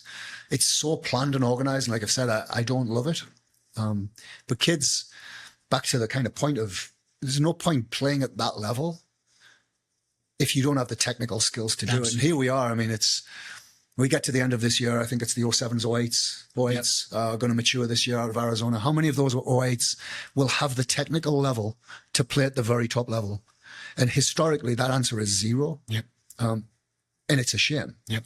I would like to think that in a few years, certainly by the 2011 generation, I see an uptick. 2012, I definitely see an improvement. I see a massive step up in 2013. After 2014, I think. Yeah, I see progress. I see the kids are having higher and higher levels. We have a Liam Toussaint scoring a 14 or so technically. Yeah. I mean, he can't hit 40-yard miss one pings, but he's a tiny little kid. Yeah. But his general touch, dexterity on the ball, his manipulation of the ball. I remember watching that kid in the octagons, color after color, number, letter, color, and then watching him 1v1. He's using both feet. He's well balanced. I remember teaching him a Maradona, jumping Maradona. Showed him it on one side. He did it both sides, like he'd done it 400,000 times. I mean, Absolutely spectacular. And it's funny, because people say, and we talked to Josh Asanovich about this yesterday, everyone wants to claim credit for these kids and like, oh yeah, this kid developed by X or this coach. Do you know what? Like some kids just have it. Yeah. Landon McEwen, we mentioned, like Landon McEwen could do literally anything he wanted with the ball when he was 6. Yeah. And that's not something Arsenal did. It's not something I did. Like, yeah.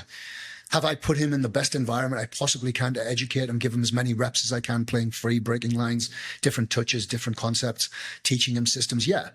But man, like he's the talented kid there. Like, because if it was the case where we developed them, then we'd have a production line of kids who are all 6 points ahead of the black line.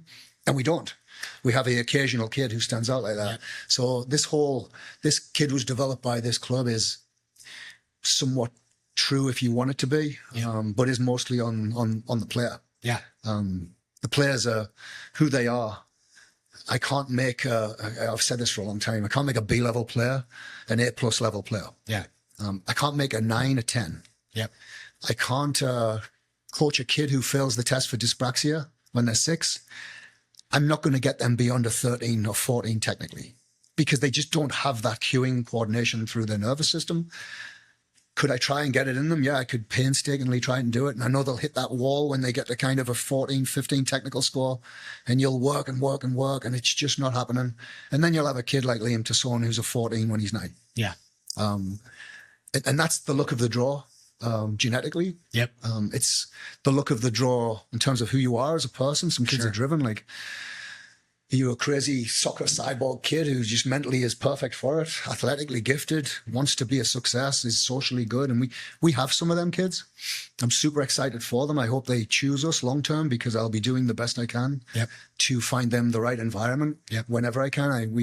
We try to do that and we're challenged by it for sure because, like you said, with Arsenal, we've had our run-ins, as so people say. But I'll be honest with you, most of it is the parents between each other. Yeah, seriously, that's what I was. I have a lot of time. Arsenal in general, and I know we have clashed on things for sure. There's been times where me and David Belfort might not see eye to eye, but we had a game against each other 2 weeks ago. Shook hands, said thanks very much, well done. I respect him. He's got a massive job on his hands. It's not an easy job. I know it looks like it. Whether it's him or you, I was gonna. It's probably the thing that is been the most interesting for me is the respect I've gained from people or about people who I used to criticize. It's always more difficult when you're actually in it, when you're having to do that job and all the things that you said, well, I would do that differently. Well, yeah, you can do that, but you'll still have 5% of the people deeply unhappy. Yeah. And when you have a club with 1,500 people or so in it, that 5% is a lot of people. Yeah. And they're all calling and email and writing bad reviews and telling everybody next level's bad. And the 95% are all like, well, yeah, we actually quite like it. It's good. Sure. It's informative. It's educational. They're doing their best. It's never going to be perfect. You'll never be perfect. No. And especially when people criticize the pay-to-pay thing, because having ran a club and knowing what it's expensive. Like if you look at the contact hours our kids have with their coach, just as an example, we do 4 sessions a week. If you look at the hours of that, the coach technically does 4.5 to 5 hours or so of contact time, but there's time either side of that usually.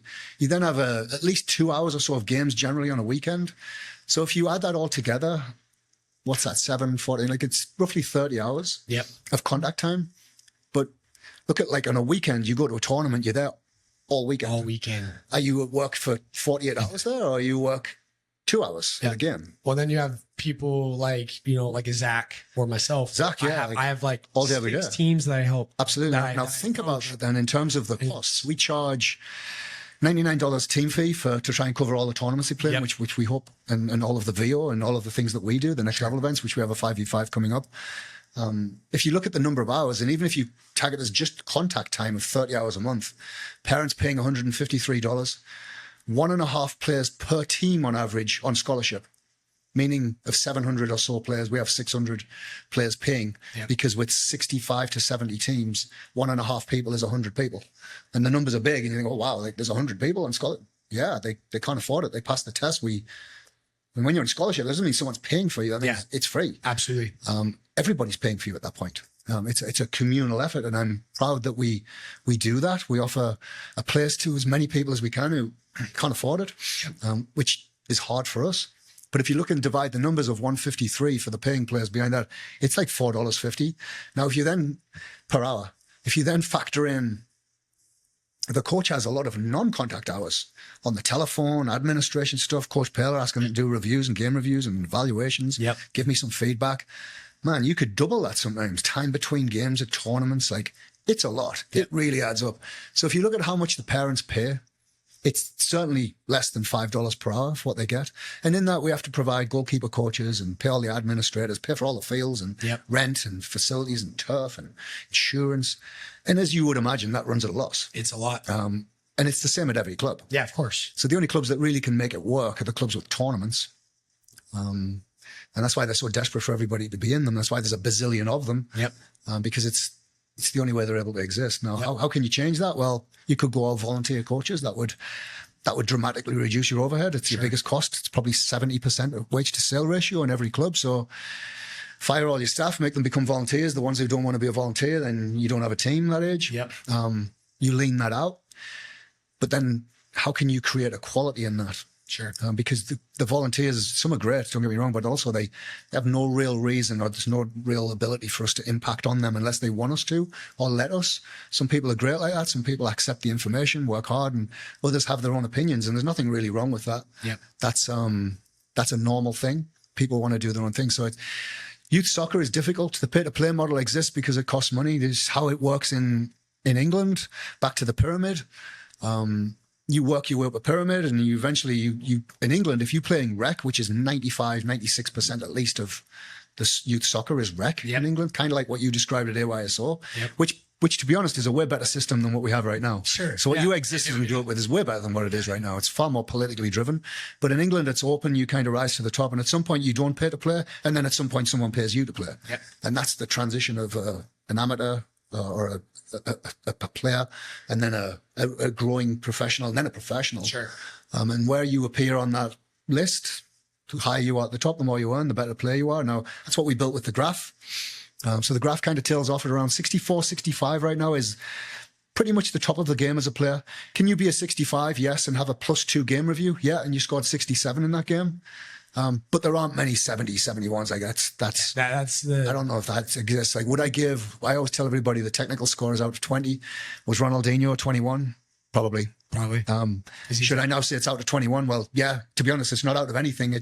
It's just until I see that it's a higher level of touch. Because they're performing at, like, for example, I consider like Holland and an Ibrahimovic, right? They're 21 out of 20 physically, because their score of how they're performing, like if they're performing at a 68, right? It's not coming from technically, it's because they've broken the scale by at least a point. Well, Holland particularly physically. I don't know about Ibrahimovic physically. He's a big guy for sure, but he's not the quickest. But to compare the two, then Erling Haaland, 21, physically, 16, 17, technically, 10 mentally, of course, all professionals. Socially, looks like a 0 to me. Tactically, depends on who he's playing for, what system he's playing in. Half of the tactical points, which are out of 20, half of them 10, kind of what you see in your fluid game style, how you play in the penalty box, because there is no plan for that. The other 10 is your adherence to understanding the game model. Certainly more relevant for defenders and midfielders than it is forwards, strikers. Forwards, strikers tend to play in that penalty box kind of situations where they come alive. Other than that, they're just making a lot of runs across channels. Absolutely. But if you look at Ibrahimovic, certainly technically is more proficient than Haaland. I would go with Ibrahimovic as high as a 20. For a guy 6'5", I think. You do anything to have that kind of dexterity. Because you have to imagine then your nervous system works along a chain, along an axon. And if his axon is miles and miles and miles with thousands of synapses, so the fluid that's innervating that has so much further to travel. So for him to be accurate with his reactions is really a challenge. So to be 6'5" and be that accurate is quite a thing. Special. It's certainly more impressive for me than Messi, who's got short levers and can change direction quickly. And I know Messi's a great player, don't get me wrong. He impacts games fantastically. But I see his skill and I see like a Cristiano Ronaldo, and I'm more impressed with the Cristiano Ronaldo. And it's not that I don't think Messi's got a better touch. I think he has.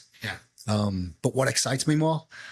Both. I mean, Messi in his prime exploding on someone is different. Fantastic. He just runs straight at you because he knows you're going to stop. And as soon as you stop, it doesn't really matter what he just changes direction and you can't catch him because his center of mass is so low and he's off. He's 35, 36 mile an hour in no time. And you're going, oh, I'll catch that. So yeah, is that exciting? Great. But I'm more excited by the Ronaldinho, the Cristiano Ronaldo. Oh, for sure. Erling Haaland. Yeah. I love that kind of direct 9 player. Yeah. Big physical presence. But Ibrahimovic, someone's going to do different things. Yeah. Yeah. Fantastic. But, I mean, kind of going back just briefly, wanted to see, what your kind of, I guess, thought on this was, but, like being someone like the top of the pyramid, so to speak, right, of a club, right?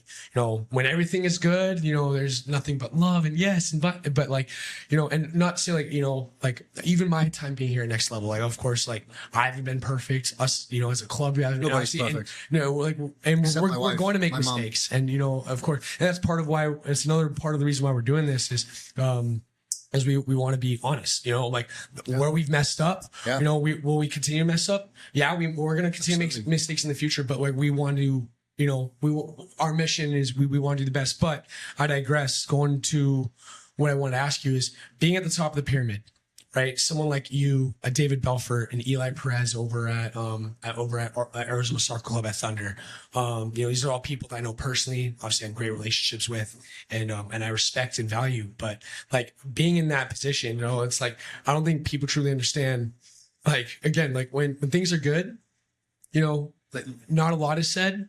You know, because like, oh, everyone's just happy. But as soon as something, you know, what is that like? What's the I guess the worst part about being at I guess at the top of the pyramid? You mean as a director in a club? Yeah, director in a club. What is kind of like the, you know, if you were to label kind of one thing of like this is the part that sucks the worst of, you know, because I know it has all these. Your passion is why you do it because you love the game. You want to make a change, and what U.S. soccer is, and what we're trying to do to develop these young players. But like being at the top. What's the like thing that you point to and you go, this is the part that sucks the most? What is that? Yeah. Well, firstly, I would say it's more like being at the bottom.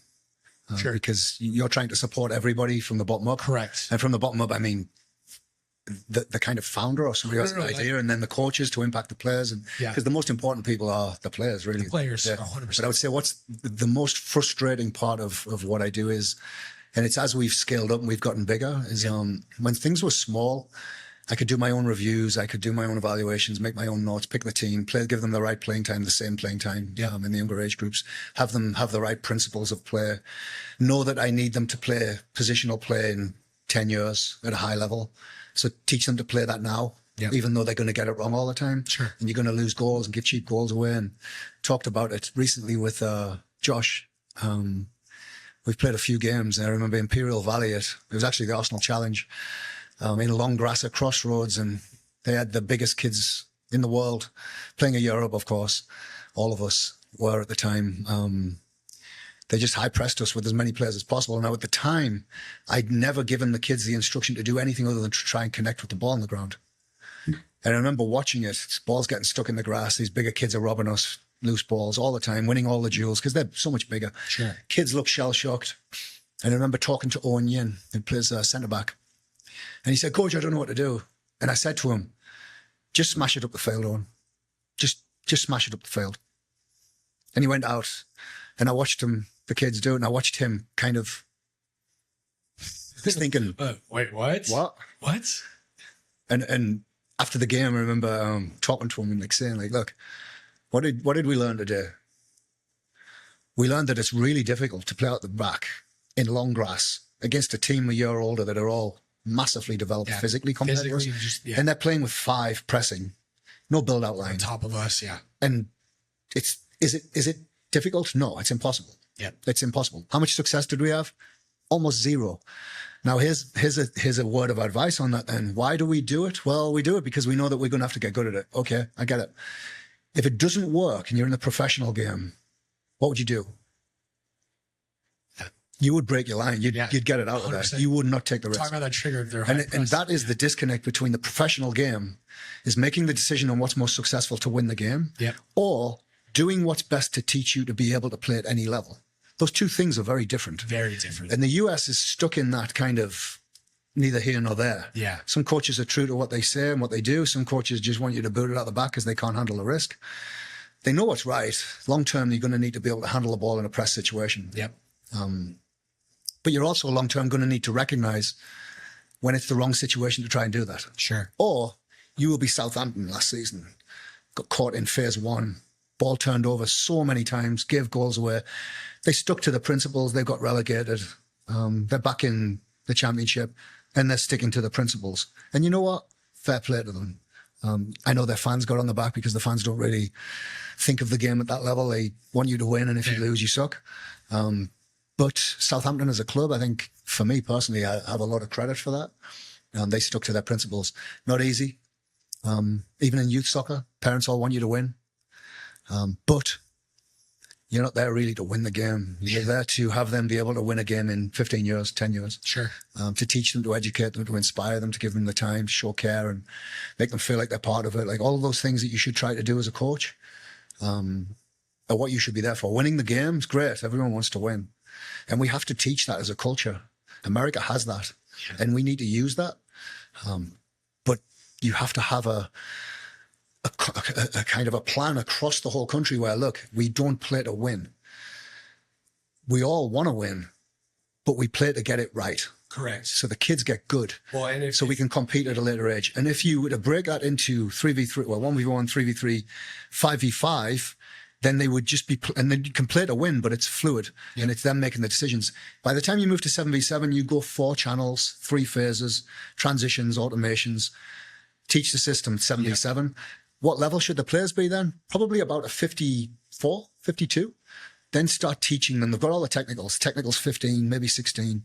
Teach them the tactical, the other 10 points. They've had the first 10 of being able to make good decisions, judge inertia and moments and movement and dynamics and make good choices in the moment, but also then teach them how a system looks, how we can manage space, and then do the 7v7 for a year or two. Yeah. And then the ones that reach the 56, 57, 58 level, push them into 11v11, let them start playing the proper game because they're at that level. They're good enough. They probably can play professional. And the thing that we kind of do real badly here is there is no progressive system for that that's uniform across all the clubs. Can you imagine if today and I actually emailed Matt Crocker, who is the sporting director of US Soccer? I email him all the time. He doesn't email me back. So Matt Crocker, if you're watching, do your job, respond to your public.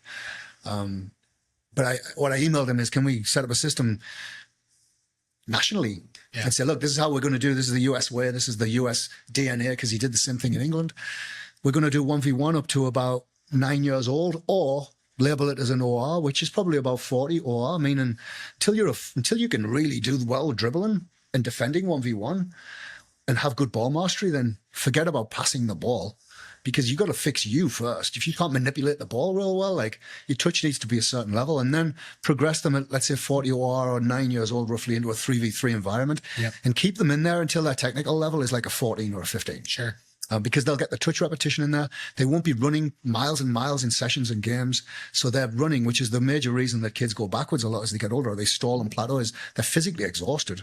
They're running 80-yard transition runs 20,000 times in a season. Like, they're exhausted. That's not what they need. They need touch repetition. They need to be on the ball. They need to be getting out of trouble. They need to be breaking lines and being part of the game, not running 40 yards in transition 100 times in a game. Yeah.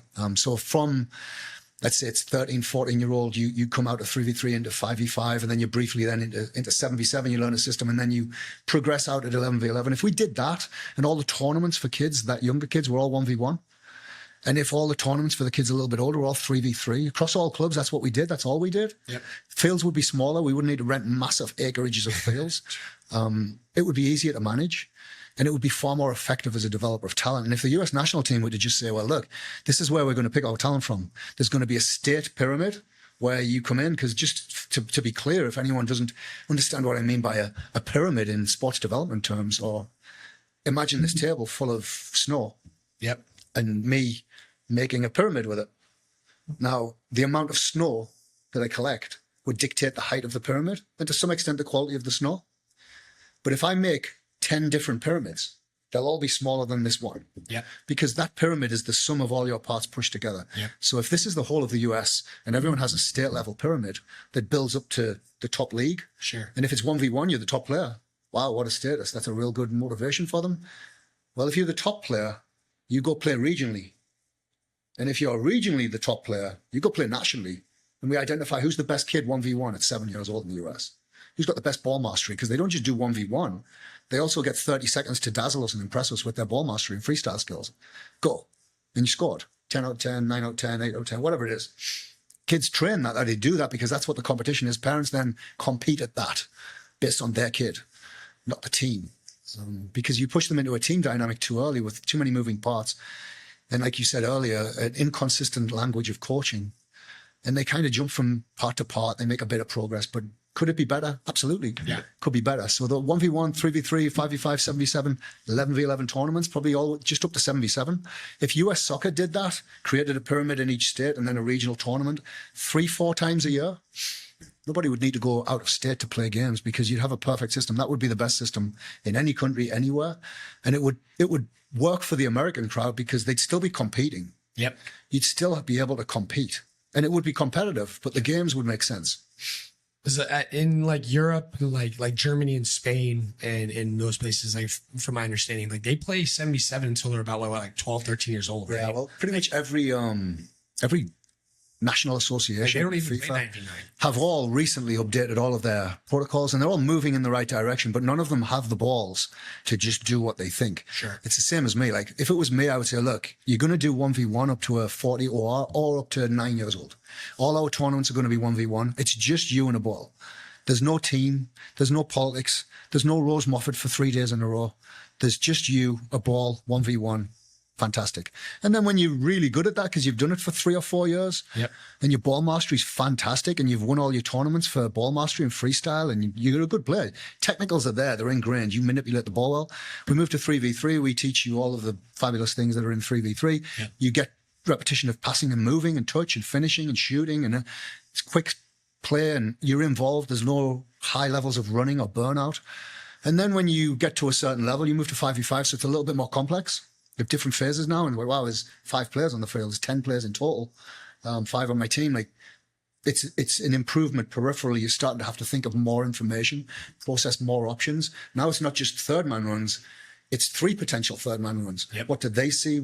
So suddenly it's a progressed plan to improve players. Sure. And if you do real well at that, you move to 7v7. You learn player system, how to manage space, when to press, when to not to press, yes, how to play out the back. What options have we got in this phase? Who's moving where and which interior channel or exterior channel based on when and where the ball is. All of that stuff, which is the boring side of the game, in my opinion. But if you get to a certain level, it's worth learning that. If you don't, you might as well just keep playing 5v5 because it's way more fun. Yeah. Kids love it more. They're on the ball all the time. Yeah, all the time. And like magic, they get better because they're on the ball making decisions instead of doing what the coach says, doing what the parent says. Yeah. But yeah, that's the problem in the US. Instead of one single pyramid that's really high with a big base, it's not only several pyramids, but they're then locked by bureaucrats who control access to each one. Yep. Only if they're getting paid. So they hijack the game for profit. Yep. Take away that kind of free element to it where it's open and the best will rise to the top. Any system in sports that doesn't have a promotion relegation system isn't sport. Yeah. It's a managed kind of socialist way of managing how you manage sport. You have access to it, but you pay me, and then you do what I say. Instead of saying, look, let's just give everybody the chance to compete and see who rises to the top. That's a meritocracy. That's a sporting pyramid. Sure. If you're I sponsor a club in my hometown right now, pay for their kind of match sponsorships. They're at step 13 of the English football pyramid. So in England, you have Saturday League, which is kind of the pyramid, and you have Sunday League, which is all like rec for fun. And a lot of people play both. But in the Saturday League, there's 13 tiers of that in the local league where I'm at. And the top one is the Premier League, number 1. And the 5th one's the National League, where Hartlepool are. And step 13 is where this club is. That's how it works. Yeah. And you know what? Like, the level is pretty good. It's step 13. Yeah. The level from step 13 to 12 to 11 to 10 is not that much different. No. It's pretty much the same. But you have to go through all of that. Sure. And you earn your way up and you organically grow a club from the bottom up instead of just coming up with a name, calling it that, buying a right, and having everybody artificially then support it. Yeah. But it's someone's business and it's done for profit and you don't have a say. And if you don't support us enough and give us enough money, we're going to move to a different city. Sure. that doesn't excite me. Like, the whole idea of community for me, like, that does not make sense in them. And obviously they have that now in the youth game, closed leagues that are politically picked based on who wants to get paid. Access to it isn't dependent on how good you are, how hard you work, or how much you can inspire or innovate. It's pay the man, say yes when he asks you, and accept that he's the man. Yeah. Well, that's fine if he's doing the right things. If you're not doing the right things, then I'm not going to be able to respect that. Yeah. And I've stopped kind of arguing with these people and kind of writing emails to US Soccer because they don't care. Like, that's, I mean, it's common obvious sense that if Eric Winalda was the president of US Soccer and Brian Kleiben was the vice president of US Soccer and I was the member at large, we'd probably do great as a nation 10 years later. Sure. Those things aren't going to happen because too many people in power earn too much money. Yeah. And it's a constant in-voting situation where they vote for each other. Nothing ever changes. Matt Crocker doesn't reply to me. I type in well thought out emails of what I think he should do or how I think I'd like to help. No reply. Yeah. Nobody wants to talk about it. They're still teaching in the coaching syllabus, the C license that I went on. They're still teaching anaerobic recovery rates prevalent to teaching a periodization table for a soccer player. Yeah. Well, soccer's 95% aerobic. Why would you even discuss anaerobic recovery rates in an aerobic activity, which is aerobic cognitive? Yeah. Which has a totally different recovery period, window, stress tolerance, the impact on it, the way it changes your pH. Like, it's nothing to do with anaerobic exercise. So why have in your coaching syllabus anaerobic recovery rates to track time between games and training? Like, anyway, they teach things that they don't understand themselves, but they're all out having people teach it who don't understand it either. Yeah. And when somebody questions it, somebody who does have a background in it, somebody who is obsessed with it, they fingers in their ears and like la la la, don't want to do it. And to be honest, that's why Next Level exists. It's a chance for me to try and create something better for Arizona. Actually, create a true pathway and a pyramid. At least start here for sure. Yeah, I guess that kind of like that concept brings me to my next thought of what I wanted to talk to you about was platforms. Right, kind of, and we'll try to keep it to the Cliff Notes version the best we can because I have a lot to say about it. I know you probably have 1,000 more things to say about it. I have to kind of restrain myself. It's a little bit. But just let me start with platforms. Let me tell you, Danny. You know what I'm talking about? Those little pyramids? Yeah. That's what they are. That's a platform. There's that analogy. We'll scoop a patch out here and we'll make this a platform. We'll advertise it and say it's the best. And you know what? You'll get most of the best players because they'll have to, because that's... But what it actually is somebody saying, well, look, I'm US Club Soccer. I'm going to scoop this up and it's ECNL and it's the best. And you've got to play in it or you're never going to be a good player. Yeah. You've got to travel out the state. You've got to pay hotel commissions. You've got to drive up the costs. You've got to spend half the time in the car. And you've got to put a patch on and buy that patch. And you've got to buy more patches if you need them. Yeah. And you're going to pay me $4,000 per team per year and still have to pay the referees and still have to pay the field rentals. Yeah. So you pay $4,000. Travel fees, got to your coach. Because your kid needs to be in that program. Now, here's why that's a problem. And if you look at the Next Level graph is probably a good way of showing this. What kids actually need, Next Level graph would be good. What you actually need is an ability for a player to sometimes be stretched outside of their level. Yep. So, and a perfect example of that, we've just had a 2012 kid of ours, Enzo, who's been in the program for a long, long time, pretty much since the beginning. 13 years old, making his senior debut. Yeah, for the UPSL. Impacted the game positively. Got an assist and a goal. Did great. 13 years old. Fantastic. Unbelievable. Just ask yourself, how often does that happen?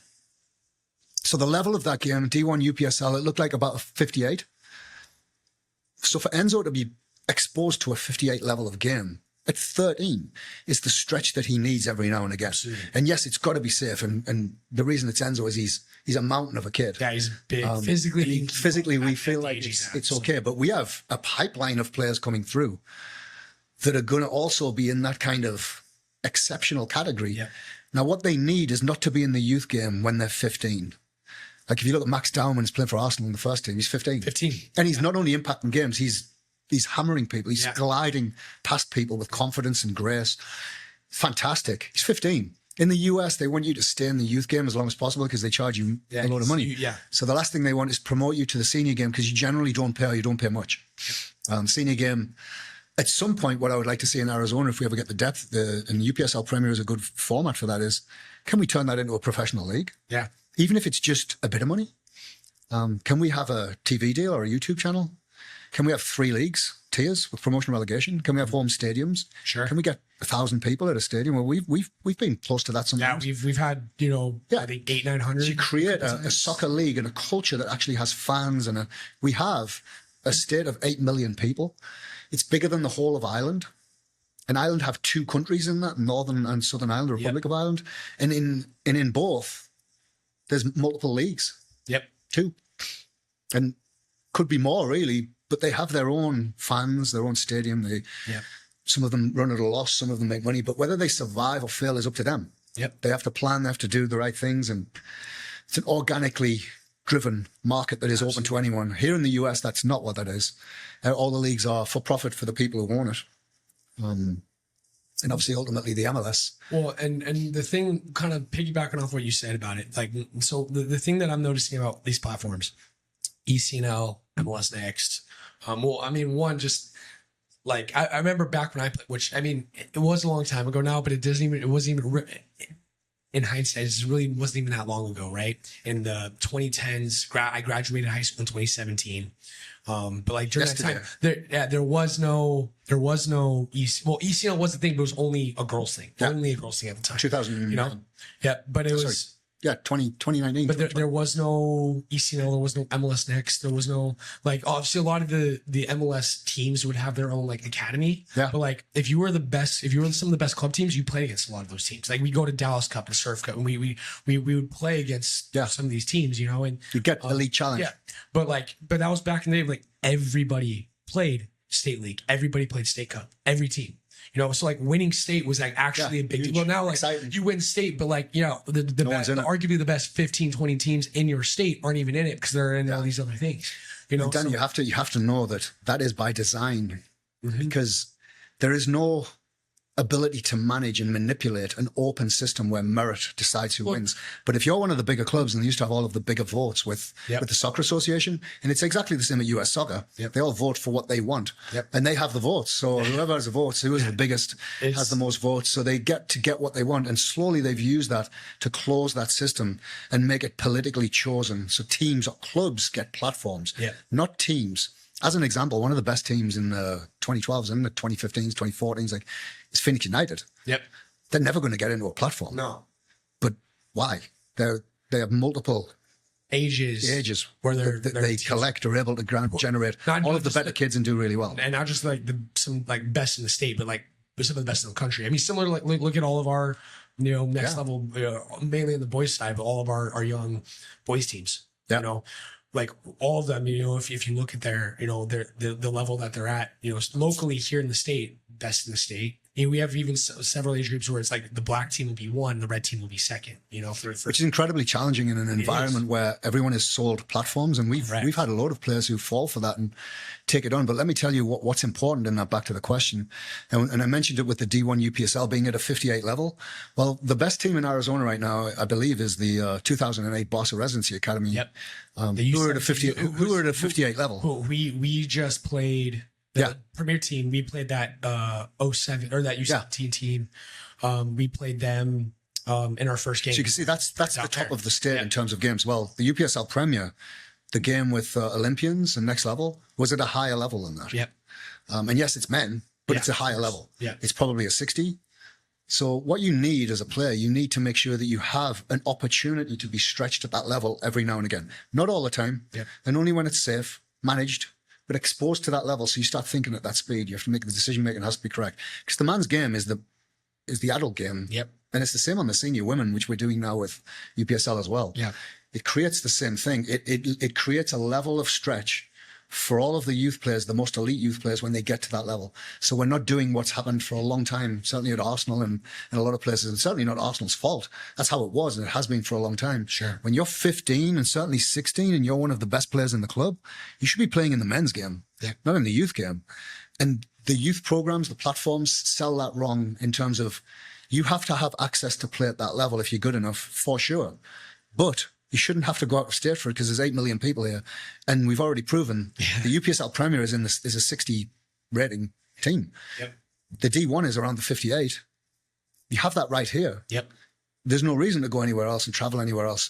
So kids at U13 with a technical score of 12, 13, traveling to California to get reps playing 11v11 is insane. Yeah. And all the parents who do that, they kind of do the drive and they think, I have to do it because I'm told this is the only way to get seen. Like, what they forget is you have to be good enough. It doesn't matter whether you get seen. Yeah. It matters if you're good enough. And it's not like, oh, I've got to get exposure. Like, trust me, if you're good enough, people are looking for you. They want you to be good. They're like, wow, has anyone seen any talent? 100%. They're paid to find that. You don't have to work hard to see talent. You don't, you're one of the best players for your age group in the state, locally, or even in the country, wherever, regionally, wherever it is. People know who you are, but it's not like, but you don't play for an ECNL team, you don't play for an MLS next team. Or the best one that I see from... I'm going to go like, and I somewhat understand the older you get, like, especially for the, like older high school, like sophomore, junior, seniors in high school, being on an MLS next team or on an ECNL team, trying to go play at a college level, having that exposure to those types of events. See what it is? It's like a self-fulfilling model where if we create this league and tell you it's the best league, then most of the best players will go in it. So over time, it will become where you have to go. Exactly. The problem is you've just trebled what it's going to cost you. Yeah. And added a load of time that those kids don't really have because they should be playing 3v3 in quads. They should be getting better technically because they don't have the technicals. If you don't have a 15, 16 technical score, then there's no reason for you to go and have a game of soccer in California. Because you got work to do here. And everyone wants to kind of ask me advice on young players. I always tell them the same: get a ball and get a wall and pass a ball backwards and forwards on the wall, a concrete wall, for a few hours every day, receiving first touch, passing left foot, right foot, turning on the ball, like hitting pings, hitting them right back to you, taking a good first touch in different directions over and over and over and over and over. That's a game we used to play in England called Spot, which was like that. You try and beat your partner on it and see who's the best at it. But they don't do enough of that in the US. They're too busy paying $80 to $100 private training to run around a few cones, to do a turn that they're told and then take a shot and go, oh yeah, that's great. And the coach gives them motivational cues and like, yeah, turn, do that. You go, wow, exceptional coaching. Like that kid's going to be brilliant tomorrow. Fantastic. There's no application for a lot of that stuff. It's irrelevant stuff. And that's and if that's what it takes for the kid to do work with the ball, then we're already beaten as a nation. Because in Africa, in Europe, in South America, they're just out on the streets with their friends on any field they can find playing, juggling. Can you do this? Can you do that? Can you beat me 1v1? Like, if we can create that culture, that would be great. I 100% agree.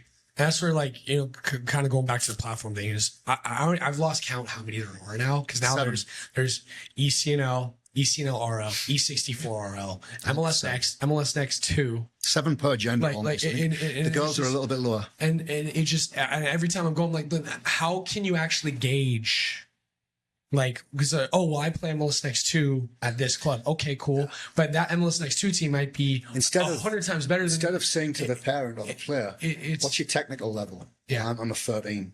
Okay. What's your physical level? I'm a 15. And automatically know that if that kid's a 15, and I know his box jumps are probably around 34, 35. I know that he can hop each leg, 4 yards each side. Sure. I know he can run a 30-yard shuttle run and back, 12 seconds. You kind of, okay, well, I know that kid. What's your mental level, mental score? Coach said I was an 8. Okay, I know who you are. What's your technical level?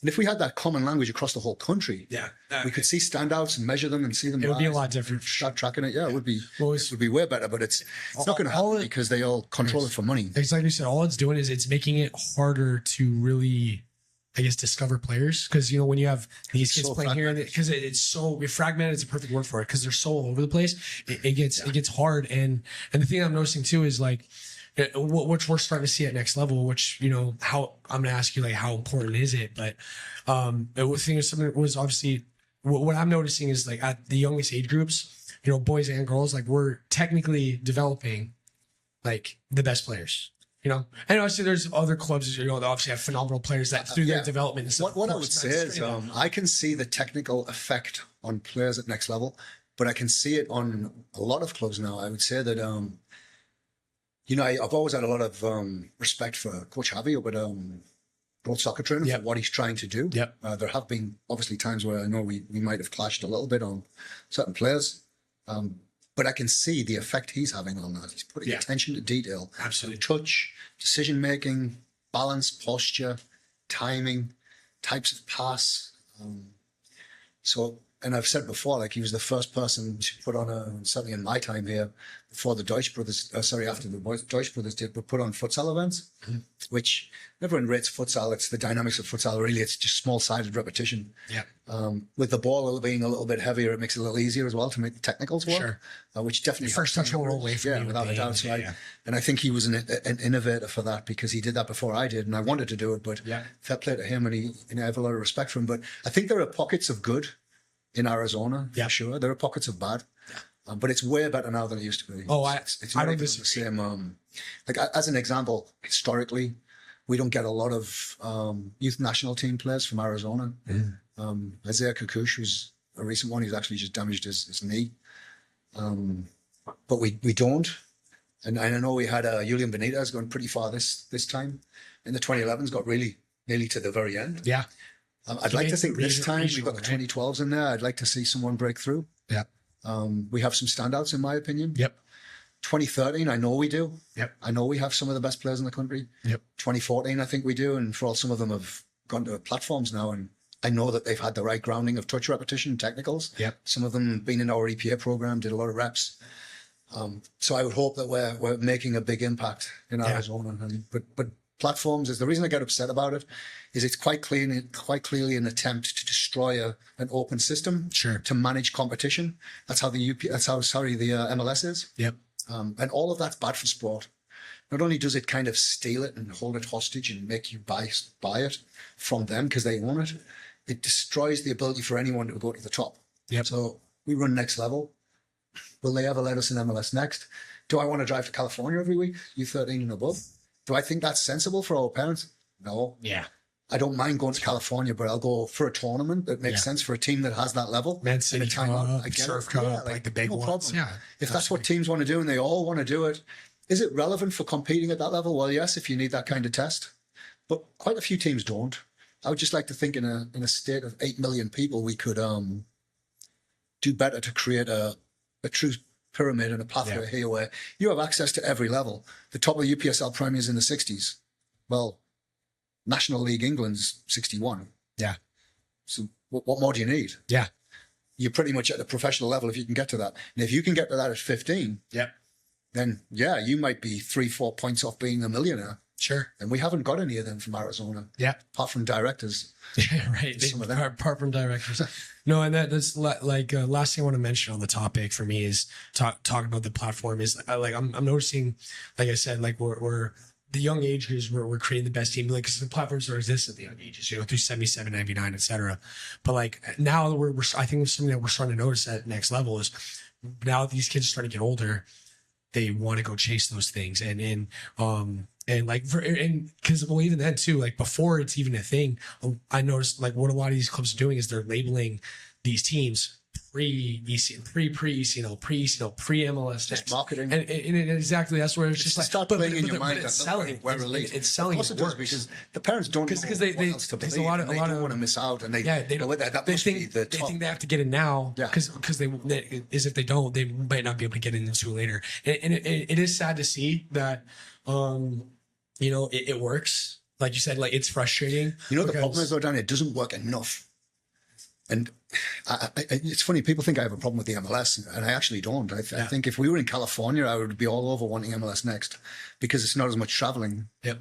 But here in Arizona, we don't have a team. Yeah, to go to California every 2 weeks here in Arizona, like I'm not going to do that, and I'm not going to advise people I care about to do that for their kids because I don't want them sitting in a car 12-hour round trip, paying for hotels and gas mileage, and taking all of that time out to create such a hassle for a 12, 13, 14, 15-year-old kid. I would like to think we could have a better system here. And so it's not that I'm necessarily against the MLS. I just think we can create that level here if we all work together. We can do that. We already kind of have it. I agree. So what's the reason? It's not as marketed for sure. Yeah. But I know what I prefer. Those young players have opportunities to play with players like Paolo, who plays for Olympians, played first division in Argentina and played for the Galaxy. In front of a crowd. Yeah. 500-600 people screaming and shouting. Get used to that. You don't have that at MLS next. You go down, there's only you there in the field and your kids, and you're like, we're MLS next, look. Yeah, but 12-hour round trip, hotel money, like it's like a celebration of stupidity. Yeah. It always will. I'm with you. I'm with you. And it's not to discredit the level, because some of it at the top is good, but a lot of it is not. And if there was a better way of kind of making it a statewide thing first, then a regional thing, because everyone says the size of the US is its biggest handicap. It should be its biggest strength. Yeah. Because if each state was thought of as a nation, and you had the state team, Sure. and that state team was the best of the best in that age group in that team, or even at the adults, and then that state top team, the best, go play the best team, Southern California or Northern California or wherever, then you have a region. And that region has a bit of traveling, but you have a load of fans because you're the best in the state. You're the state's team. Yep. And if you're winning in the region, then maybe you go to a Champions League for the whole of the US, where all of the regional or state champions play off in a massive tournament that everyone watches, and it's once or twice a year. Like, man, that would be huge. And it was open. You could register. It's kind of funny because that's how it used to be back when I played. And it was. That's how it was. Because right now, imagine if UPSL Premier was Division 1, top of the league in Arizona, and there was 5 leagues below that, all the way from amateur to some of them are semi-pro and some of them are paying, and they all had stadiums and grounds that they play at, following, and thousands of people, and a YouTube channel, and people were excited by it. And if you finished top of the league, you went and played in the regional tournament. If you got a certain level of that, you go and play a national tournament.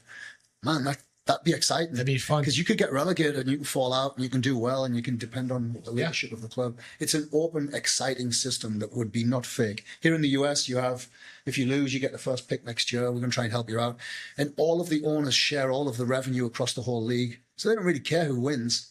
The only value in it is a bit of status. Yep. And a little bit of extra ticket money or gate receipts. So yeah, a little bit of residual income, but it doesn't hurt if I fail. And sport needs to hurt if you fail. You need to be devastated if you fail. You need to see your whole community crying and the tears and, oh my God, we're going to go down the league. We might go out of business. Fear. Because if you have that, then winning is the opposite of that. Extreme highs, extreme lows. That should be sport. Not, oh, well, we suck this year. There's always next year. Okay, well, that doesn't work for me. It doesn't excite me. And it could do. And I think that's why people in the US cling to the Premier League and the Liga, because there's a little bit more glamour in that, because there is a bit of a promotion relegation, particularly the Premier League. It's quite competitive. And I think that's why it appeals to people. People pick a club in England because there isn't one here for them to feel emotional about. That's true. Everybody wants to be inspired. And that's why I remember when I was a kid, my dad would take me to the Hartlepool United games. There was a stock car racing stadium right beside the stadium. We'd go stock car racing. The weekend was like fantastic. Stock car racing, swimming pool, swimming baths, skips, crisp, fun cocktail, and then in all the pubs until kick-off. And my dad would be drunk and there'd be 300 of his friends. Sure. We'd all walk. And I'm 10 and 9 and like we'd walk skipping across all the puddles leading up to the ground because it was always a bit of a mess. It was always raining. Yeah. We'd get to the ground and there's thousands of people there and it's loud. Everyone's having a good time and everyone's absolutely magic. Especially in the nighttime games, you'd get up there and playing under the lights is different. And you're a kid and everyone's big and it's just overwhelmingly exciting for a young kid to go there and score and get thrown around and the crowd surges and sways you left and right. It's not like that now. No. Now everyone turns up, no one talks to each other. Everyone sits in their seat, eating their packed lunch. Yeah. And everyone kind of shouts abuse at the owner or the manager or the coach or whoever's not doing well that day. Right. And everyone gets it out the system and victimizes and complains about everything because they're not part of it. Yeah. They call it their club, but it's not theirs because they're not part of running it anymore. They're not part of the decision making. They're not part of the fabric of it. It's fake. And because of that, there's an us and them. Everyone hates the owner. Everyone hates the coach. Everyone hates half the players, discredit them. And it's lost its sense of loyalty, I think, in the community and who it could be. And it's a shame. I'd love it to go back there. But if we can build that here, organic clubs that grow from scratch, like Next Level did, create a first team that can be promoted. But what have we got? Like, we can win the state title, which we did. Yep. We can go win in Las Vegas in the second round. That's great. Yep. And when we go play LA10, and that's Alessandro Del Piero's team that he's funding a lot more than what we can afford. Sure. Because if it costs us 100,000, it's costing them $500,000, maybe even more. Yeah, we can't keep up with that, but okay, that's our level. Sure, unless somebody comes and kind of gives us $100 billion. I'll win the lottery, Paylor. I'll win the lottery. I tell you, Danny, it's the same at Hartlepool right now. And I'm sorry to go on about Hartlepool, but all the fans are waiting for some, like a Wrexham story where some billionaire comes in and throws money at it and spoils them. And it's like the the trophy wife scenario where I want somebody to come and buy me happiness. Yeah. And I find it frustrating because it's the town I was born. Half my family live there. Yeah. And the town that I was educated into, or the area I was educated into in East Durham, was a hard place to live. Sure. If you ask anyone, like, oh, you're from Peterlee or Hartlepool, like, whoa, like, it's rough. Yeah. Drug problems, crime, low levels of academic kind of success. Like, everyone's kind of, and don't get me wrong, there's some fantastic people there, certainly personalities. And there's some really good educated people there. A bit of innovation, but not like, but they've kind of lost the way in their football club because now it's, can somebody come in and buy me things and make me happy? Yeah. Instead of everybody getting together and saying, well, look, can we fix this ourselves? Because let me tell you, if we try and we're successful, it'll feel better than anything could ever be. Yeah. And if we try and we don't and we get relegated, like, it's a beauty to be all right with that as well. Yeah. To say, look, we're doing everything we can. Behind us. We work together. So there must be someone in there, for example, who is a talented goalkeeper coach in that area who's willing to volunteer their time. Yeah. Because they're passionate and care about the club. Sure. There must be someone who's an accountant who'll do the bookkeeping for free because they're a Hartlepool lad from Horden or whatever, I don't know. Sure. But they're from that area and they want to support the club and give it everything they can. Then it's theirs. They're part of the solution instead of being, I'm on the sideline shouting and screaming at every player who makes a mistake and wanting more and fire the manager and get rid of that owner. Like, and he's not losing enough money every month. I need someone else with more money to come in and lose more money for me. Like, just think about what message that teaches the kids. It's that you deserve and you're entitled to someone to waste all their money to make you happy. Yeah. Well, I would love to be able to change that concept of thinking in my hometown or my home area. Yep. Is it easy? No. But what I see that is that in spiraling debt levels, 2-3 million debt, losing more and more every week, every month, looking around thinking, oh, who's going to pay this? And there's one guy paying the bill right now. And most people hate him. And he doesn't do a great job at relating with them. He's not from the area. Sure. But nobody's giving more right now than him. Yeah. And I know that is a statement of wealth. But even for him, like, he's not that rich. He's fairly wealthy, but he can't afford to keep spending millions and millions and millions to try and make a load of people happy. Yeah. Crazy part is he's trying. And he'll either bankrupt himself or he'll pick up the phone to me one day. Or just, get rid of it altogether. Yeah. Or put it in administration and someone has to pay that debt or they're done and they go down. Who's going to pay that debt? Because I can't afford that. Hey, amen. And rather, and I've said this too, and again, I'll win the lottery. But rather try and fix that now before it's 10 million pounds. Like, and that's the fear. But that's the problem in football. It's everybody's looking at it as an opportunity to try and enrich themselves. Yeah. And that's been left because FIFA, who are supposed to govern it and do what's right, have also looked for opportunities to try and enrich themselves. So it's really corrupt from FIFA, who tell all of the clubs, all of the nations to kind of run a really good integrity program that helps people through the game, gives them access to it, supports them, makes it fair and open and honest and transparent. And none of that happens. It's just words on a document. Yep. And Matt Crocker's just produced another one. I won't say what I wanted to say. Another document that is, if we talk more, if we communicate more, if we believe in this, then we'll magic all of our problems away. He can magic all of our problems away. It just takes backbone leadership. Yeah. It takes telling millionaires and billionaires at the MLS or people who you talk to on a daily basis that you're fired. Yeah. Because you're not what's right for what we need here. They need someone telling you if Brian Cliven and could be president or vice president, and Eric Ronaldo would be a good one. Like that. Soccer people. They've been in the game. They've been around the game. Yep. That would be my dream ticket. Yeah. To innovate and create in the US something that can be real special. And that's what the US is for. That's what we do here. We're a bunch of immigrant nation that comes together to see what we do badly, see what other people do, and create our own way of doing it that's the best. Yeah. And that was always the intention at Next Level. Yep. I don't have all of the answers.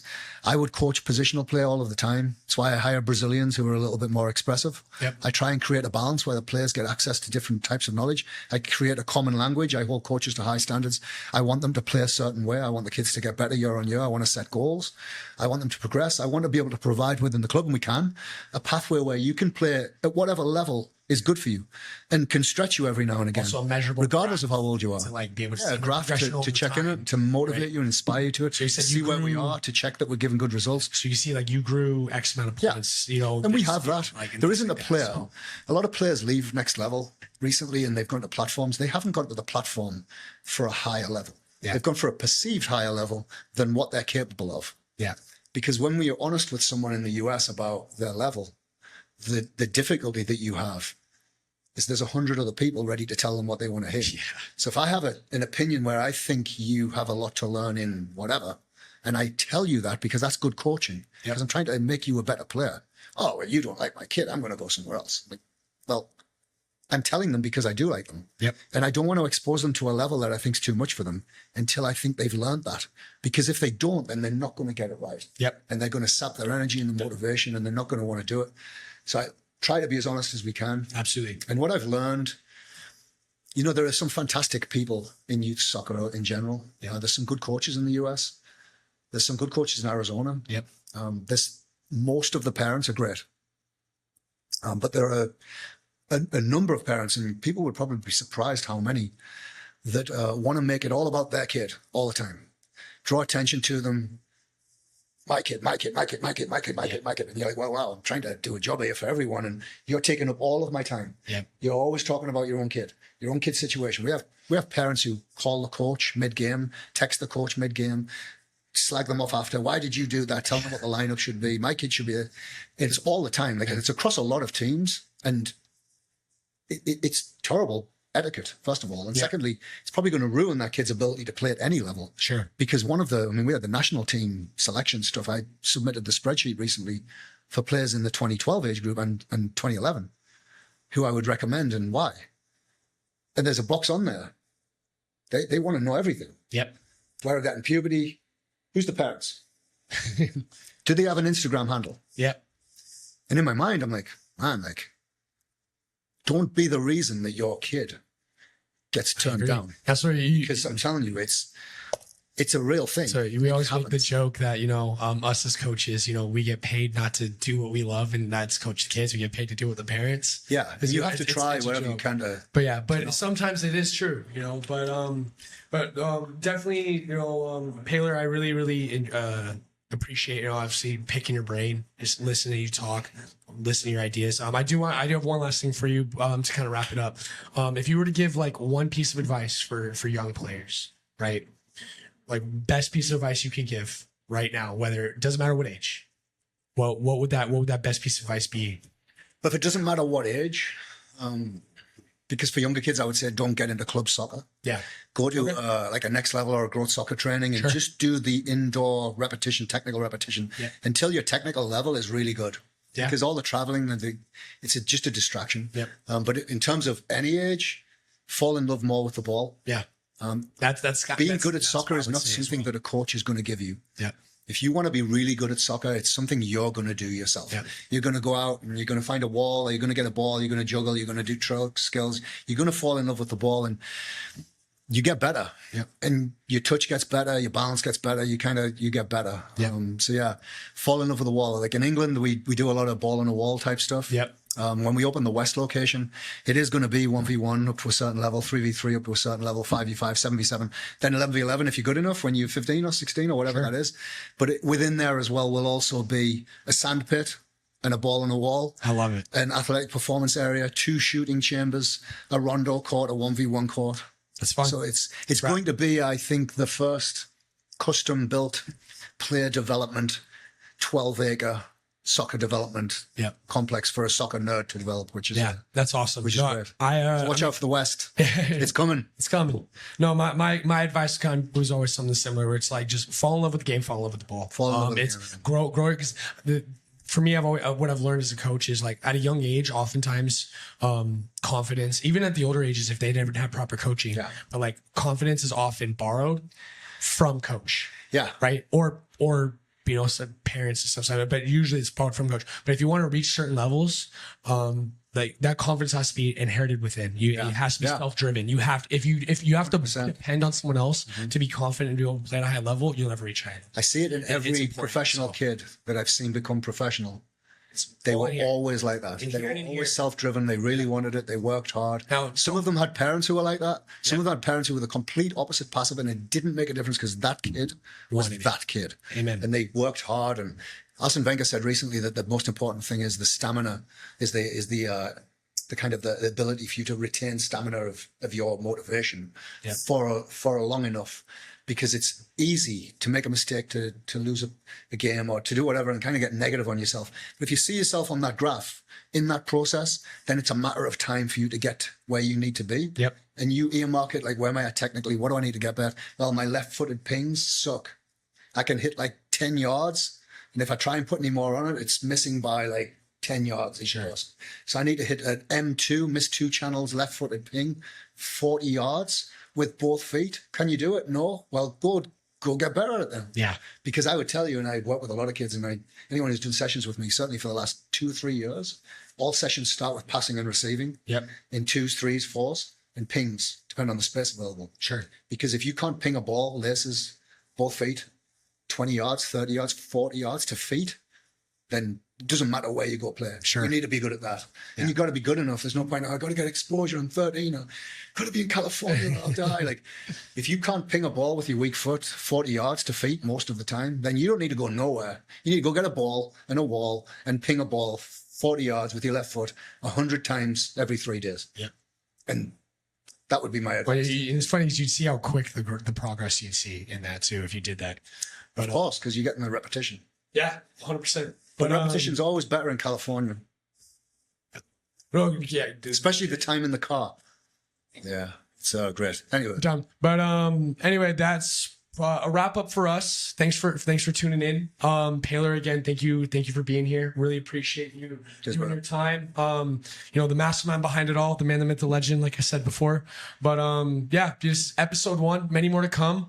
We're gonna have Paylor will definitely be back at some point. He doesn't know it yet, but he will be. But we have just got over being invited to this one. but we'll have lots more guests, and we're really excited to put this on.